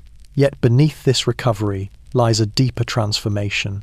The people begin to equate stability not with the republic itself, but with the regime restoring order. Every stable coin is a quiet endorsement, every paycheck a subtle nod, every saved note a seed planted in faith. Currency becomes not just economic rebirth, but political leverage. Posters praising national renewal appear near bank entrances. Speeches emphasize the unity required to maintain financial discipline. Newspapers publish stories that frame the currency's strength as the regime's triumph, and the public, weary of chaos, absorbs the message. The Reichsmark circulates with a whispering message woven into each note: "Trust us, you have no one else." In the countryside, the impact is immediate and profound. Farmers sell grain at stable prices. Suppliers offer credit again. Villages that once bartered with eggs and potatoes now trade with real money. Small shops reopen. Rural banks fill with cautious deposits. Even children sense the shift. They watch their parents count coins with calm, not panic. They learn the new currency in school, tracing its symbols, reciting its value. Some tuck their first Reichsmark beneath their pillow, as if holding a piece of the future. But the future is not neutral. Stability becomes a shackle as much as a relief. With every successful transaction, the regime claims more authority. With every economic gain, opposition grows quieter. With every paycheck, loyalty deepens, not from conviction, but from dependency. The currency, reborn, becomes the beating heart of a nation being reshaped from the inside out. It pulses through streets, factories, kitchens, farms. It warms cold homes. It softens old fears. It binds millions into a promise that feels like salvation, because salvation is easier to accept than uncertainty. Germany believes again. But belief, once restored, can be steered. And those steering it know the power of a nation that finally trusts its money, its momentum, and the hands guiding both. The Reichsmark glows with promise, and beneath that glow, the machinery of destiny, steady, silent, and gathering speed, turns on. Long before the first stretch of concrete is poured, the idea of the Autobahn enters Germany like a quiet prophecy. It appears in speeches as a promise, in newspapers as a sketch, in engineering halls as a whispered marvel. A road unlike any other, broad, unbroken, modern. A road that would knit the fractured nation together, binding city to countryside, factory to port, worker to work, future to present. For a nation with wounds still visible on every street and soul, the vision feels almost mythical. The highways of the old world, crooked, narrow, worn by centuries of carts and boots, belong to yesterday. But the Autobahn belongs to tomorrow, a tomorrow that feels cleaner, faster, stronger, a tomorrow crafted with precision and poured into the earth in long, gleaming lines. The work begins at dawn. Surveyors walk through fog-covered fields, driving stakes into the soil while crows watch from fence posts. Engineers unfurl blueprints onto tables set upon crates, tracing wide curves and impossibly straight lines with fingers stained by graphite and oil. Their voices carry a tone of reverence. They are not simply planning roads, they are planning a rebirth. Soon, the earth itself responds. Excavators crawl across farmland like slow mechanical beasts. Their engines rumble through valleys where the only sound once came from wind and cattle. Crews slice through hillsides, carving paths wide enough for 4 lanes. In the forests, trees fall in tidy rows, each one marked long before the first axe touches bark. At first, the people watch from a distance. They stand along fences, leaning on posts, shading their eyes as columns of workers move across the landscape. Men with shovels, men with pickaxes, men in long lines lifting and lowering tools with synchronized force. It looks like discipline, like unity, like power. Then, the people begin to join. The unemployed welcome the pay. Farmers welcome the infrastructure. Factory owners welcome the future traffic that will carry goods at speeds once unimaginable. Even school children feel the thrill. drawing pictures of gleaming motorways stretching into the horizon, as if the road itself is destiny. Day by day, the skeleton of the autobahn grows. Gravel layers spill into trenches. Concrete spreads across wooden frames like smooth grey ice. Steel rebar arcs through bridges that rise above rivers like giant ribs. Tunnels push through mountains with the stubborn confidence of a nation no longer willing to be slowed by geography. Along the construction sites, banners appear large, bold, unmistakable. Symbols that claim the roads not merely as modern engineering achievements, but as the triumph of the new Germany. Photographers capture the moments. Smiling crews, proud foremen, officials standing with hands on hips as if surveying an empire. The regime understands the power of the autobahn. Every kilometre laid is a statement. Every ribbon cutting, a spectacle. Every bridge, a monument. Not just to progress, but to control. Films show workers sweating in the sun, accompanied by triumphant music. Radio broadcasts praise the People's Road, built by German hands for German destiny. The narrative is repeated until it becomes truth. The road is not simply a road, it is the path out of humiliation, the symbol of resurrection, the proof that Germany is moving again fast. Yet beneath this celebratory surface lies a quieter purpose. The road runs wide enough for transport trucks, long enough to supply armies, straight enough for aircraft to land, strong enough for tanks to pass without strain. Engineers understand this duality. Some whisper about it in private, others embrace it silently. A few deny it to themselves, telling their hearts they build for commerce, not conquest. But the road does not care about intention. It cares only about the direction in which it leads. Villagers who lived all their lives in slow, quiet places now find their landscapes reshaped by speed. The hum of engines replaces the chirping of crickets. New gas stations rise like way stations for a future rushing toward them. Inns expand, expecting travellers. Mechanics learn to repair machines they once only admired in illustrated advertisements.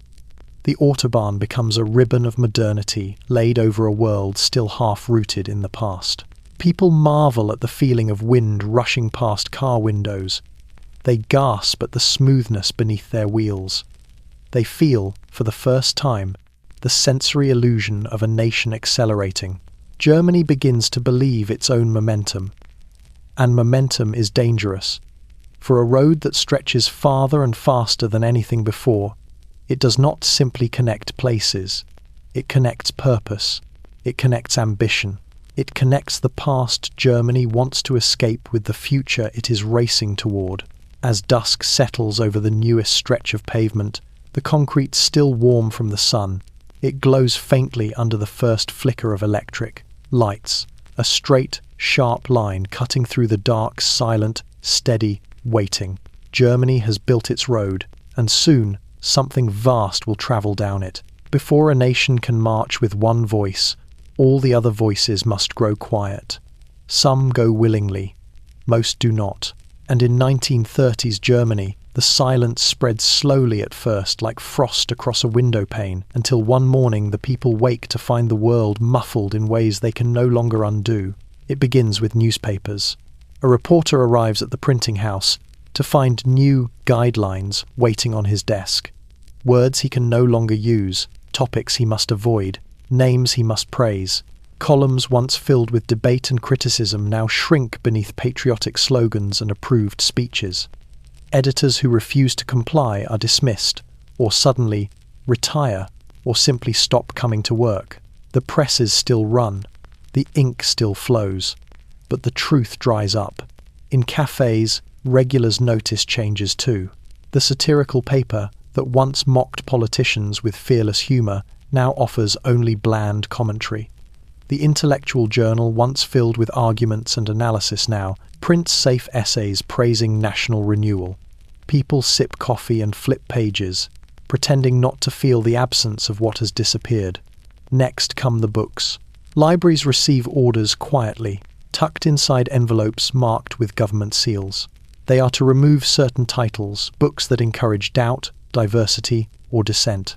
At first, the librarians comply slowly. setting aside only a few volumes. But the pressure grows. Inspectors arrive unexpectedly, shelves empty, entire sections disappear behind locked doors. A teacher enters her classroom one morning to find that several novels have been replaced by new recommended texts, their pages thick with ideology. She feels a tightening in her chest but forces a smile as students file in. Children notice nothing. Adults notice everything. Then come the academics. Professors known for challenging ideas receive warnings. Some are suspended. Others resign under duress. A few vanish from the universities altogether, their names removed from faculty records, as if erased from memory. Students whisper, but not too loudly. They have learned that curiosity is no longer safe. The arts feel the silence next. Painters whose work once explored shadows and sorrow now face accusations of degeneracy. Sculptors whose statues challenge tradition find their workshops raided. Playwrights rewrite scripts to avoid suspicion. Actors deliver lines under the watchful gaze of officials seated in the front row. Theatres fill, but the performances feel hollow, polished on the surface, empty underneath. And then the silence sharpens. Meetings dissolve. Unions merge under state control. Clubs close. Private associations vanish. Newspapers with incorrect tendencies go bankrupt overnight. Even conversations change. In barbershops, men speak in cautious tones. In bakeries, women glance over their shoulders before mentioning politics. In factories, workers avoid certain topics entirely. In trams and trains, strangers refuse to make eye contact, fearing that an overheard sentence might become a report. The knock on the door becomes a metaphor and a threat. Sometimes it is literal, sometimes it is imagined, but it is always present. People learn to lower their voices, to speak in half sentences, to avoid saying names aloud, to smile when they do not feel like smiling, to nod when they do not agree. Entire neighborhoods feel the quiet settle over them like fog, a silence that hums beneath daily life, a silence with edges sharp enough to wound. In villages, the silence grows heavier still. A farmer who speaks too freely at the tavern finds his business inspected the next week. A pastor who questions the new order loses half his congregation. A schoolmaster is replaced without explanation. The silence becomes a boundary line, invisible but absolute. Some people adapt, some retreat into themselves, some flee across borders while they still can. Most simply endure, telling themselves that keeping their head down is the safest path. Yet they all feel the shift. Books burned not only in bonfires but in minds. Ideas extinguished not only by decree but by fear. Voices lost not only to censorship but to resignation. Germany becomes a country where speaking freely feels like stepping onto thin ice one crack away from sinking. And beneath this silence, the new Germany grows louder. The rallies swell, the broadcasts intensify, the slogans multiply. The shouts of unity fill the gaps left by the words no one is allowed to say. The silence is not absence. It is construction. It is preparation. It is the deliberate clearing of space for a single, unchallenged voice to dominate the air. A voice that demands loyalty. A voice that tolerates no opposition. A voice strong enough to fill a nation once filled with many voices. The silence is complete. And in that silence, something dark begins to breathe. Long before the world hears the marching boots, before the drums thunder across borders, before the uniforms multiply beneath floodlit parades, an army grows quietly in the shadows of Germany. Not officially, not openly, but inevitably. It begins with the veterans. Men who once marched through mud and fire now gather in small halls tucked behind taverns or municipal buildings. Their coats are worn, their hair thinner, but their posture straightens the moment they recognize one another. They exchange nods that carry the weight of memory, of trenches, of loss, of promises broken by politicians they once trusted. At first, they meet to reminisce, then to train, then to plan. Old officers, men who once commanded battalions, begin offering instructional lectures. They draw diagrams on chalkboards describing defensive formations, artillery placement, logistics. Their words are framed as theory, as history, as harmless academic exercise. But those listening take notes with the discipline of soldiers rather than students. Next come the youth. Boys not yet old enough to shave form lines in open fields at dawn. Their boots clatter on frosted grass. Their arms swing at sharp angles. They learn to stand still for long periods, to respond to commands instantly, to move as one body. Wooden rifles rest on their shoulders, light enough for practice, heavy enough to make obedience feel real. Their laughter fades over weeks, replaced by the focused silence of drilled precision. In warehouses behind shuttered factories, crates arrive with innocuous labels: agricultural equipment, mining parts, machine components. Inside, disassembled weapons, barrel segments, trigger assemblies, metal casings, nothing illegal alone, but unmistakable in purpose when assembled. Men who work the night shift whisper about these crates, but they whisper softly, too softly, because new guards patrol the perimeters, their boots clicking in deliberate rhythm, their uniforms unofficial, yet unmistakably military, in cut and tone. They stand straighter than factory guards. They speak less. They watch more. In forests outside the cities, the hiking clubs evolve. No longer do they simply wander trails. They practice silent movement between trees.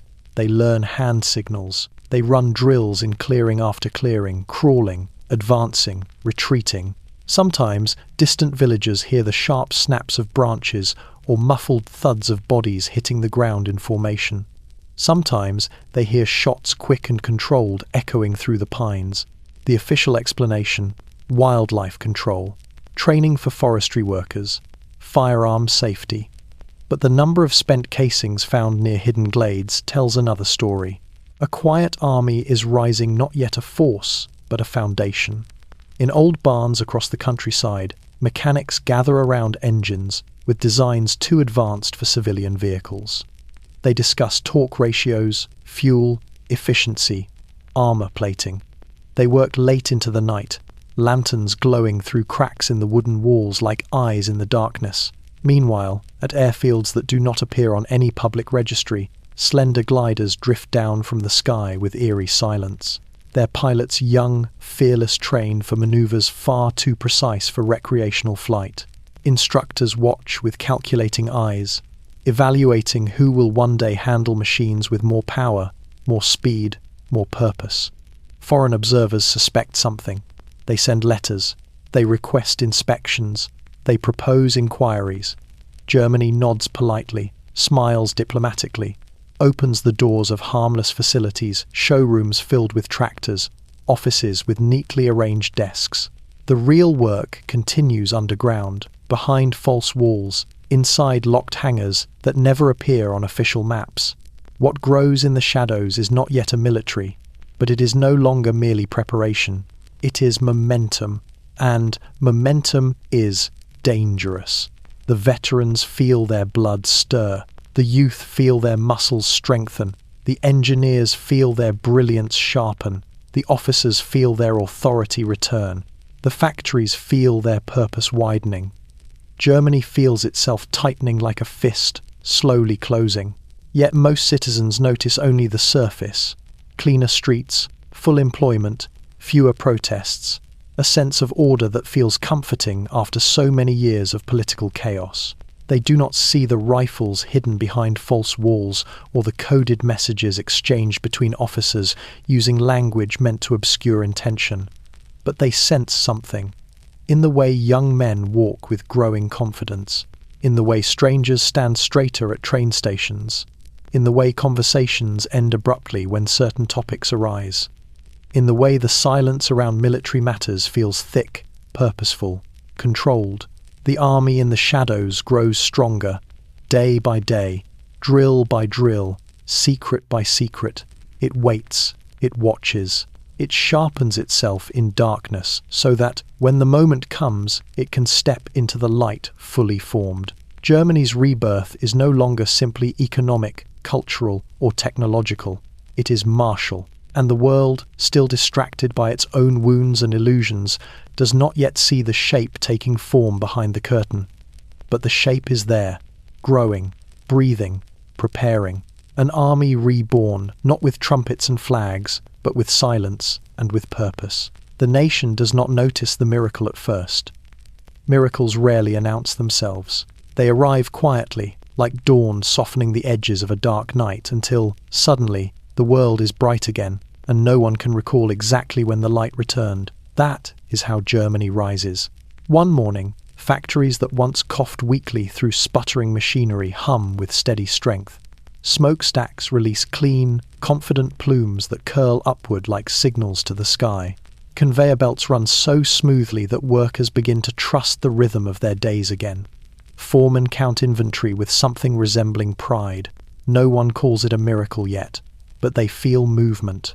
Shops, once somber and half empty, now display goods in tidy rows.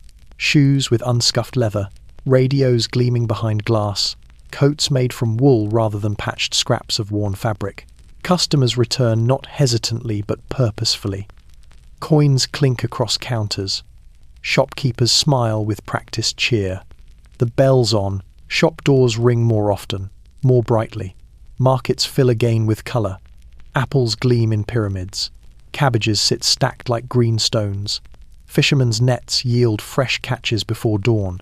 Children tug at their mothers' sleeves, pointing at pastries dusted with sugar.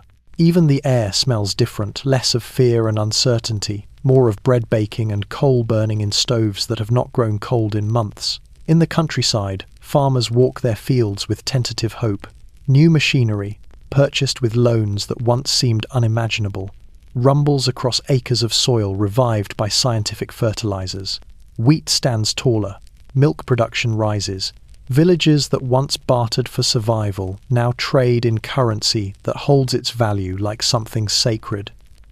As food returns to the tables, families begin to sit a little longer after meals. They talk more. They laugh more. They allow themselves to imagine futures for their children that seem less shadowed. Meanwhile, industry expands, like a living organism. Steel output rises. Chemical plants produce compounds that feed both agriculture and ambition. Electrical grids brighten neighborhoods that had long grown accustomed to flickering lamps. Railroads move goods faster. Ports bustle with freighters carrying German products to distant markets. The regime seizes these gains with a craftsman's precision. They frame each improvement as their gift, each job as their promise fulfilled, each economic figure as proof of destiny returning. Posters appear showing smiling workers beneath banners of national renewal. Radio broadcasts praise the unstoppable German spirit. Films depict factories as temples of progress, their workers carved from the same steel they forge.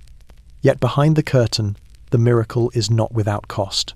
The state directs production with an iron grip, determining what is built and where resources flow. Private businesses operate, but only within borders drawn by officials who view the economy as a machine to be engineered, not a system to evolve freely. The miracle is managed, calculated, controlled. Wages rise, but slowly. Hours lengthen. Workers march in parades to celebrate labor, but their footsteps echo discipline more than joy. Still, most people accept this exchange willingly. After years of chaos, who would question order? After years of hunger, who would question structure? After years of humiliation, who would question pride? The miracle continues. Unemployment plummets. Construction spreads like wildfire. Pensions return. Healthcare improves. Schools expand. Universities receive funding for research that places German science at the forefront again. Even foreign observers, journalists, businessmen, diplomats remark on the transformation with a mixture of admiration and dread. How did they do it, they ask. What machinery have they built beneath the surface? What price will come due? But Germany does not ask these questions. Germany sees itself rising from the ashes, standing straighter, breathing easier. The despair of the Weimar years fades into memory, replaced by the conviction that perhaps, just perhaps, the nation has rediscovered itself. Yet beneath the triumph lies a quiet truth. Miracles built on momentum must keep accelerating. Miracles built on discipline must keep tightening. Miracles built on ambition must keep expanding. Miracles built on silence must fear any whisper of dissent. Germany moves forward, confident, revived, unstoppable in appearance. But deep beneath the rising prosperity, gears grind with increasing intensity, pulling the nation toward a future it does not yet see clearly. For an economic miracle that burns this brightly must be fed, and soon, Germany will need more fuel than its borders can provide. The world thinks diplomacy lives in grand halls beneath chandeliers, beside polished tables, in rooms where flags stand like polite sentinels. But Germany's new diplomacy begins elsewhere. It begins in whispers, in handshakes exchanged behind half-closed doors, in letters written with careful phrasing and cautious ink, in pauses between sentences, pauses heavy enough to hold entire futures.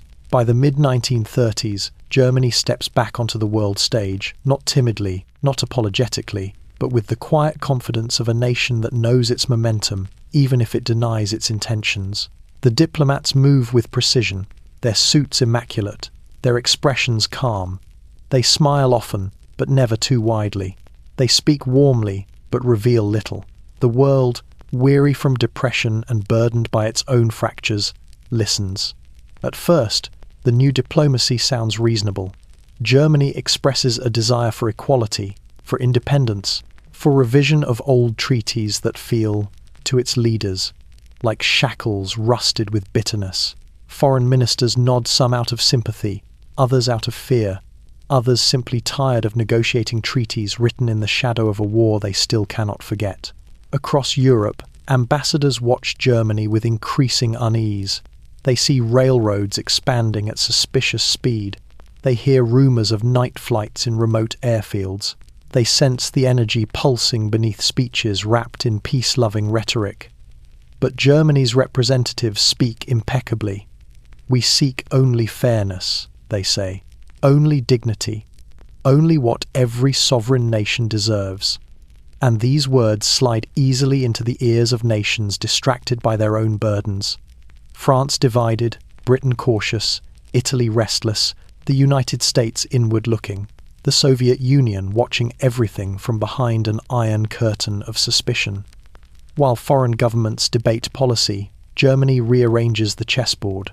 One by one, it withdraws from old agreements. One by one, it seeks new understandings. One by one, it tests how far it can reach without being struck. When it leaves the League of Nations, the world gasps but softly. Some condemn, some shrug, most wait, hoping the gesture is symbolic, not prophetic. Meanwhile, Germany's diplomats return home to quiet applause, their steps echoing in marble halls now filled with men who see diplomacy not as compromise, but as strategy. The new diplomacy does not always involve words.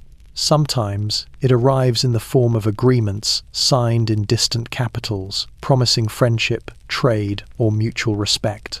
Sometimes it arrives as economic alliances, Germany offering machinery, expertise, or loans to nations grateful for support in dark times.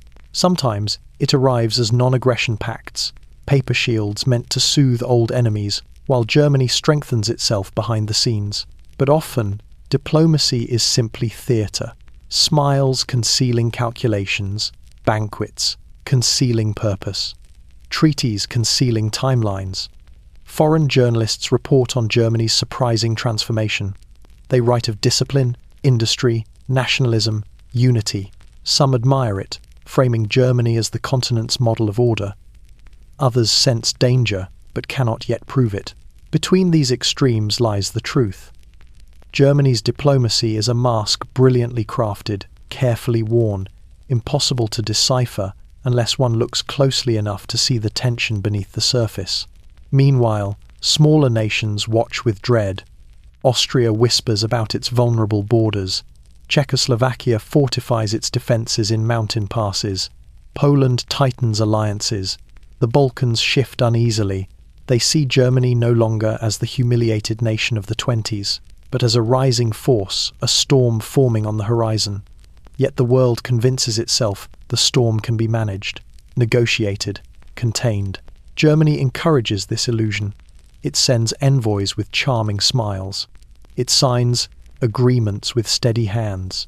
It promises peace in speeches that sound sincere. All the while, the machinery of rearmament hums beneath the surface. The factories run hot. The youth train. The army in the shadows grows less shadowed by the day. Diplomacy becomes the curtain that hides these preparations, a soft veil masking the sharpening of steel. But even veils have edges. And sometimes, in the quiet late hours of diplomatic dinners, when glass is empty and conversation thins, a foreign minister will sense something unsettling in the German envoy's tone. Not aggression, not arrogance, something colder, inevitability. Germany moves forward with the calm of a nation certain that its path has already been chosen. And the world, too fractured to resist, too hopeful to fear, watches the pace increase without realizing how little time remains. The new diplomacy smooths the road ahead, but it does not change the destination. Behind every handshake lies a step closer to the future. Germany is building a future that no treaty will be able to stop once it begins its march. At first, it still feels like secrecy. Factories humming at night, warehouses with locked doors, forests echoing with hiking clubs, marching in suspicious formations. But by the mid-1930s, the shadows thin. Germany no longer hides its rearmament. It reveals it slowly, deliberately like a magician, allowing the audience to glimpse part of the trick, just enough to inspire awe rather than alarm. The shift begins with a speech, a calm declaration, delivered with measured confidence. Germany must restore its right to defend itself. A simple sentence, a sentence wrapped in the language of sovereignty and dignity, a sentence that falls upon a nation ready, desperate to believe. The people do not hear danger in those words. They hear revival.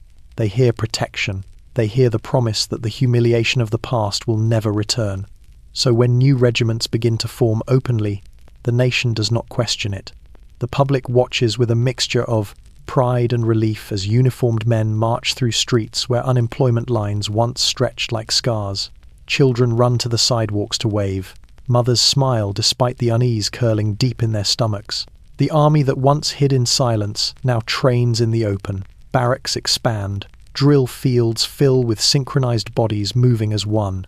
Officers stride across gravel yards, barking commands that echo across the landscape like thunder against stone. Foreign nations take note, but their protests sound hollow, tired, late. Germany smiles diplomatically and insists, this is defensive, this is necessary, this is fair. Behind those smiles, the tempo increases.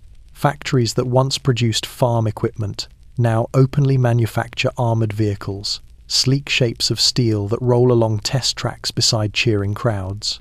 They are displayed in parades, their rivets catching the sun like mirrors of a future forged in iron.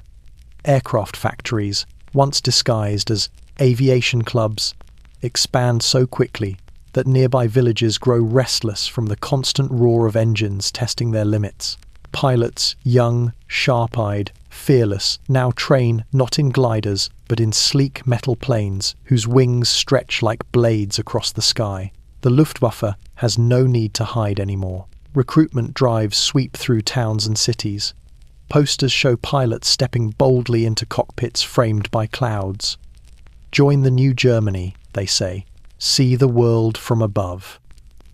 Teenagers stare at these posters with shining eyes and dreams filled with altitude, speed, and glory. They do not think of war, they think of flight. Meanwhile, shipyards along the northern coast stir with life. Giant cranes swing steel plates into place. Workers swarm the decks of warships, rising from dry docks like sleeping giants slowly waking. The ocean breeze carries the clang of hammers and the hiss of welding torches. Foreign powers protest again, but their voices falter. Their economies falter. Their alliances falter. Their will falters. Germany reads this hesitation like a map and follows its contours. The government announces plans for compulsory military service. Some families hesitate. Most do not. A country that feels threatened will always cling to those who promise protection. And Germany has been made to feel threatened by enemies, real and imagined, by humiliation sculpted into memory, by fear whispered into speeches and pamphlets, until even cautious men begin to imagine danger around every corner. Young men report to training centres by the tens of thousands. Their hair is shaved, their uniforms issued, their individuality removed like dust brushed from a jacket. But they stand straighter. They move with purpose. They learn to fire rifles, operate radios, repair vehicles, march for miles without complaint. They feel themselves becoming part of something immense, something larger than their lives, larger than their fears. The nation watches with swelling pride as its army grows from a forbidden relic into a massive, disciplined, unstoppable force. Parades fill the streets, bands play triumphal marches, flags wave like waves against the sky. For a moment, Germany inhales deeply. It feels strong again, strong in a way it has not felt since before the war shattered everything. But strength gathers momentum, and momentum demands direction. As the army steps out of the shadows, the balance of Europe shifts quietly beneath its feet. Diplomats worry, generals observe, newspapers write cautious editorials wrapped in hopeful tones. But it is already too late. The machine is built, the soldiers are trained, the weapons are forged, the industries are aligned. The people are prepared, or at least prepared enough not to resist. Rearmament is no longer secret, no longer denied, no longer hidden behind coded language or disguised shipments. Germany stands tall beneath a sky streaked with aircraft and ambition. And the world, blinking slowly, as though waking from a long sleep, realizes that what once grew in shadows is now marching into the light, and that the light itself is beginning to dim. By the late 1930s, the transformation is no longer whispered, hidden, or implied. Germany puts itself on display, not timidly, not cautiously, but with the boldness of a nation that believes its rebirth is destiny, not choice. It begins with exhibitions, vast, immaculate displays where crowds gather beneath banners that stretch across city squares like canopies of colour and command. Families travel by train to attend these spectacles. Children clutch small flags. Mothers pack lunches. Fathers walk with shoulders squared, as if the rising architecture around them lends weight to their own posture. The exhibitions show everything: new machines, new weapons, new engines, new theories, new art, new architecture, new citizens moulded by discipline and unity. It is Germany's body laid bare, its muscles flexed, its chest expanded, its breath steady. In specially constructed halls, automobiles gleam beneath spotlights. Cars with precise curves and polished bodies spin, slowly on platforms, as attendants describe them as symbols of a modern, efficient, unstoppable nation. Visitors lean forward, listening with quiet pride. In another wing, aircraft hang from the rafters like metal birds caught mid-flight. Their wings are sharp, their frames sleek, their engines smell faintly of fuel and ambition. Children tug at their parents' coats. Will I fly one day? Parents smile. Few think to fear the future sketched in the silhouette of these wings. Engineers in crisp uniforms stand beside engines, massive, humming machines whose gears turn with hypnotic precision. Workers beam as they explain their roles in building these engines, proud to be part of a collective effort to lift Germany into the future. But the exhibitions do not stop with machines. They display people. Rows of young men, tall, uniformed, synchronized, perform drills before audiences that applaud as if watching a play. Youth groups demonstrate athletic prowess, racing across fields in perfect lines. Women's organizations present community initiatives, each framed as contributions to national strength. It is not merely a show, it is a narrative, a story told through motion, machinery, and choreography. Germany presents itself not as a nation recovering, but as a nation ascending. Then come the rallies. If the exhibitions are the body on display, the rallies are the soul laid bare. Massive stadiums fill to the brim. When torches ignite, the night becomes a stage for fire. Tens of thousands raise their arms in choreographed unity. Flags ripple like waves crashing against invisible shores. Speakers thunder through loudspeakers that shake the ground. Foreign journalists attending these events shift uncomfortably. Some call the displays impressive, others call them terrifying. Most do not know what to call them, for they have never seen a nation choreograph unity with such precision. Germany's new architecture adds to the spectacle. Buildings rise with sharp angles, towering columns, and massive facades meant to evoke permanence. They loom over squares where crowds gather, their shadows stretching across stone like warnings or promises depending on who looks. Even the everyday world becomes part of the display. Work crews repaint old houses, new highways cut through forests with clean, straight lines. Train stations gleam, parks bloom, factories run like clockwork. Germany looks like a nation reborn, a nation thriving, a nation powerful. And yet, beneath the polished surface, beneath the triumphant marches and the synchronized crowds, something darker pulses. The people begin to sense it in quiet moments. A mother notices her son's school lessons have changed, more history revised, more ideology woven into sentences that once described only facts. A shopkeeper hears whispers about a neighbor questioned by authorities.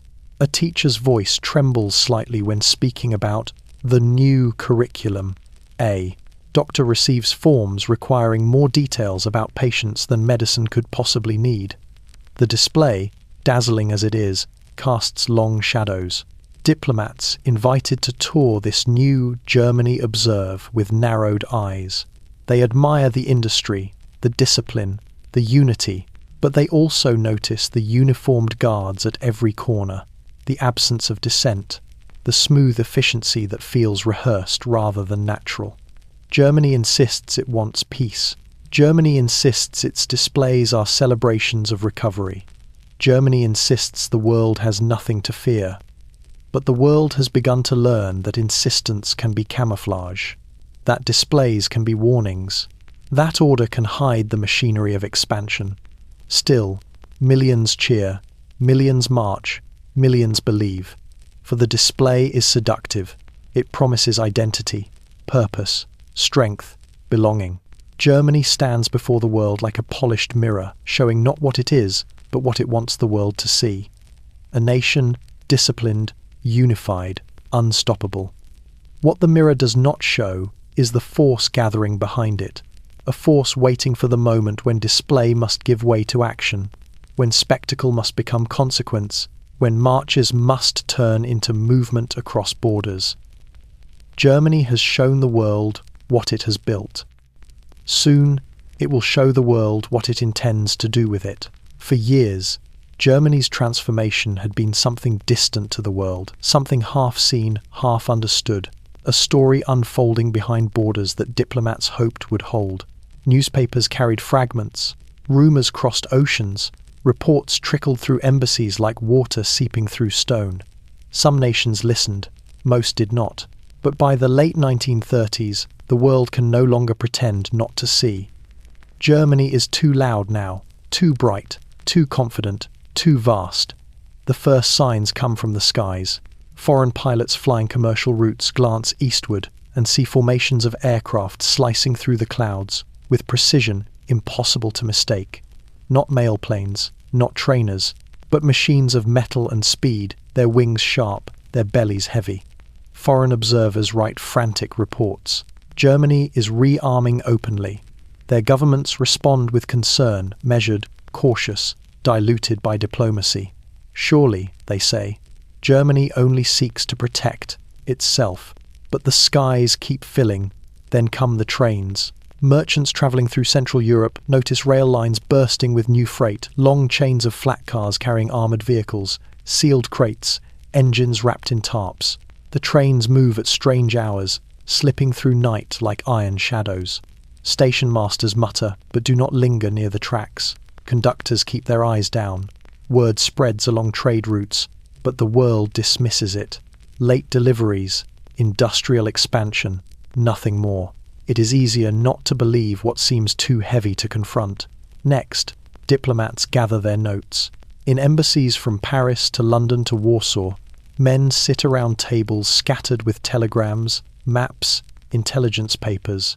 They see patterns forming, German officials speaking in firmer tones, German borders moving in subtle ways, German industries expanding at unnatural speed. They sense the tension in every negotiation, the shift in every handshake, the calculation in every smile. And still, the world hesitates. Politicians rise in parliaments and declare that Germany deserves respect. Newspapers write editorials urging patience.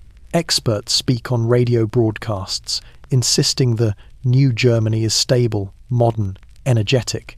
And it is, but stability can be sharpened, modernity can be weaponized, energy can be directed outward. Meanwhile, along Germany's borders, the truth becomes more difficult to ignore. Czech farmers hear distant rumbling at night. Polish border guards watch German patrols grow bolder.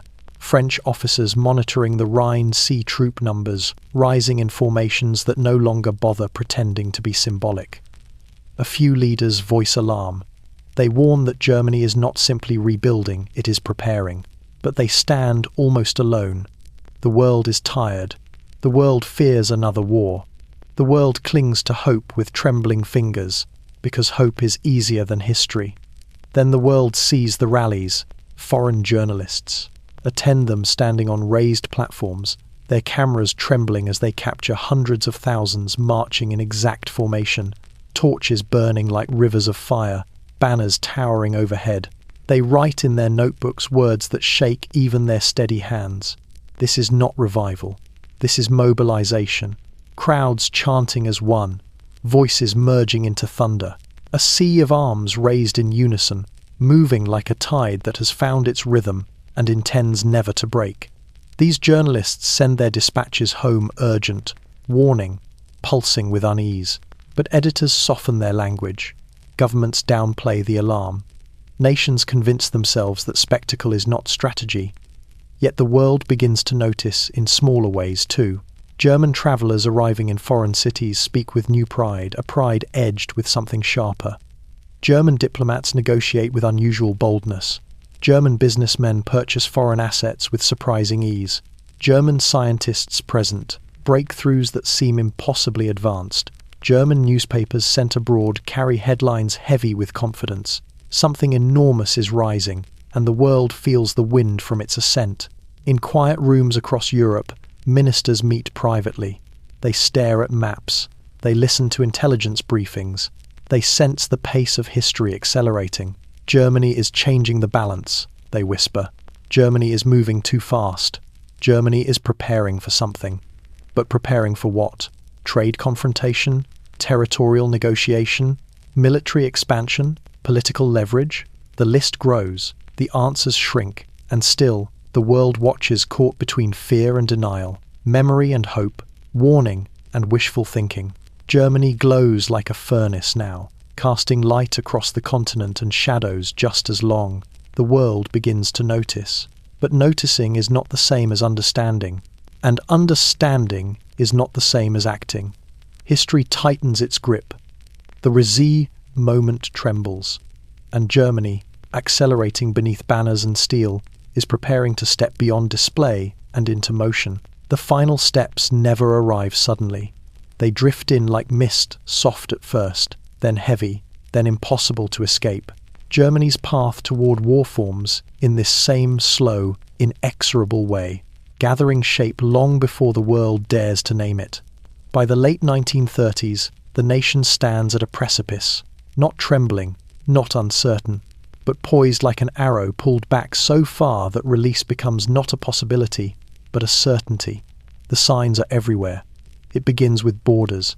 Germany's maps change quietly at first, lines redrawn not by force, but by agreements, reunifications, protections, offered with polished diplomacy. Crowds gather in towns along these shifting borders, cheering at the arrival of troops who march with precision down streets draped in banners. Foreign governments protest, but softly, softly enough that Germany recognizes hesitation. Hesitation becomes permission. Inside the country, the momentum accelerates. Factories work at impossible pace. producing not merely tools of industry but engines of war, armoured vehicles, aircraft, artillery, munitions by the millions. Their smoke blends with the morning fog, rising into skies that now hum constantly with aircraft on training runs. Villagers look up from fields as planes roar overhead in disciplined formation. They feel something ancient stir beneath their ribs, fear for some, pride for others, inevitability for all. The regime feeds this feeling with meticulous care. Radio broadcasts shift their tone. The language grows sharper, angrier, more insistent. Enemies are named internal, external, imagined, exaggerated. Children learn these names in school. Adults hear them repeated in speeches that echo through marketplaces and factories. Fear becomes a tool, unity becomes armor, destiny becomes drumbeat. The economy, booming beyond comprehension, now reveals its cost. It cannot slow down, it cannot contract, it cannot remain contained. Germany has outgrown its own borders industrially, politically, ideologically. And so the regime whispers a message into the nation's ear. Germany needs space. Germany needs resources. Germany needs expansion.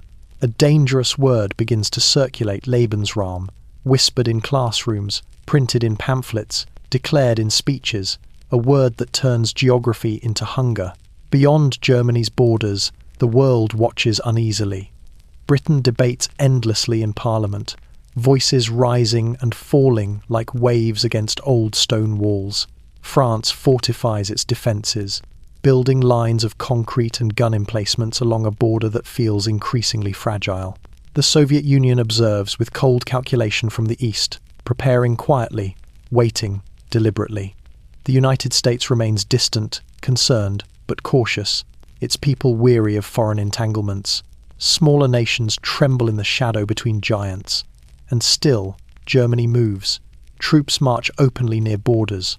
War games stretch for miles across countryside. Railroads thunder with deployments disguised as training exercises. Diplomats negotiate with smiles that never reach their eyes. Inside Germany, the people sense the shift.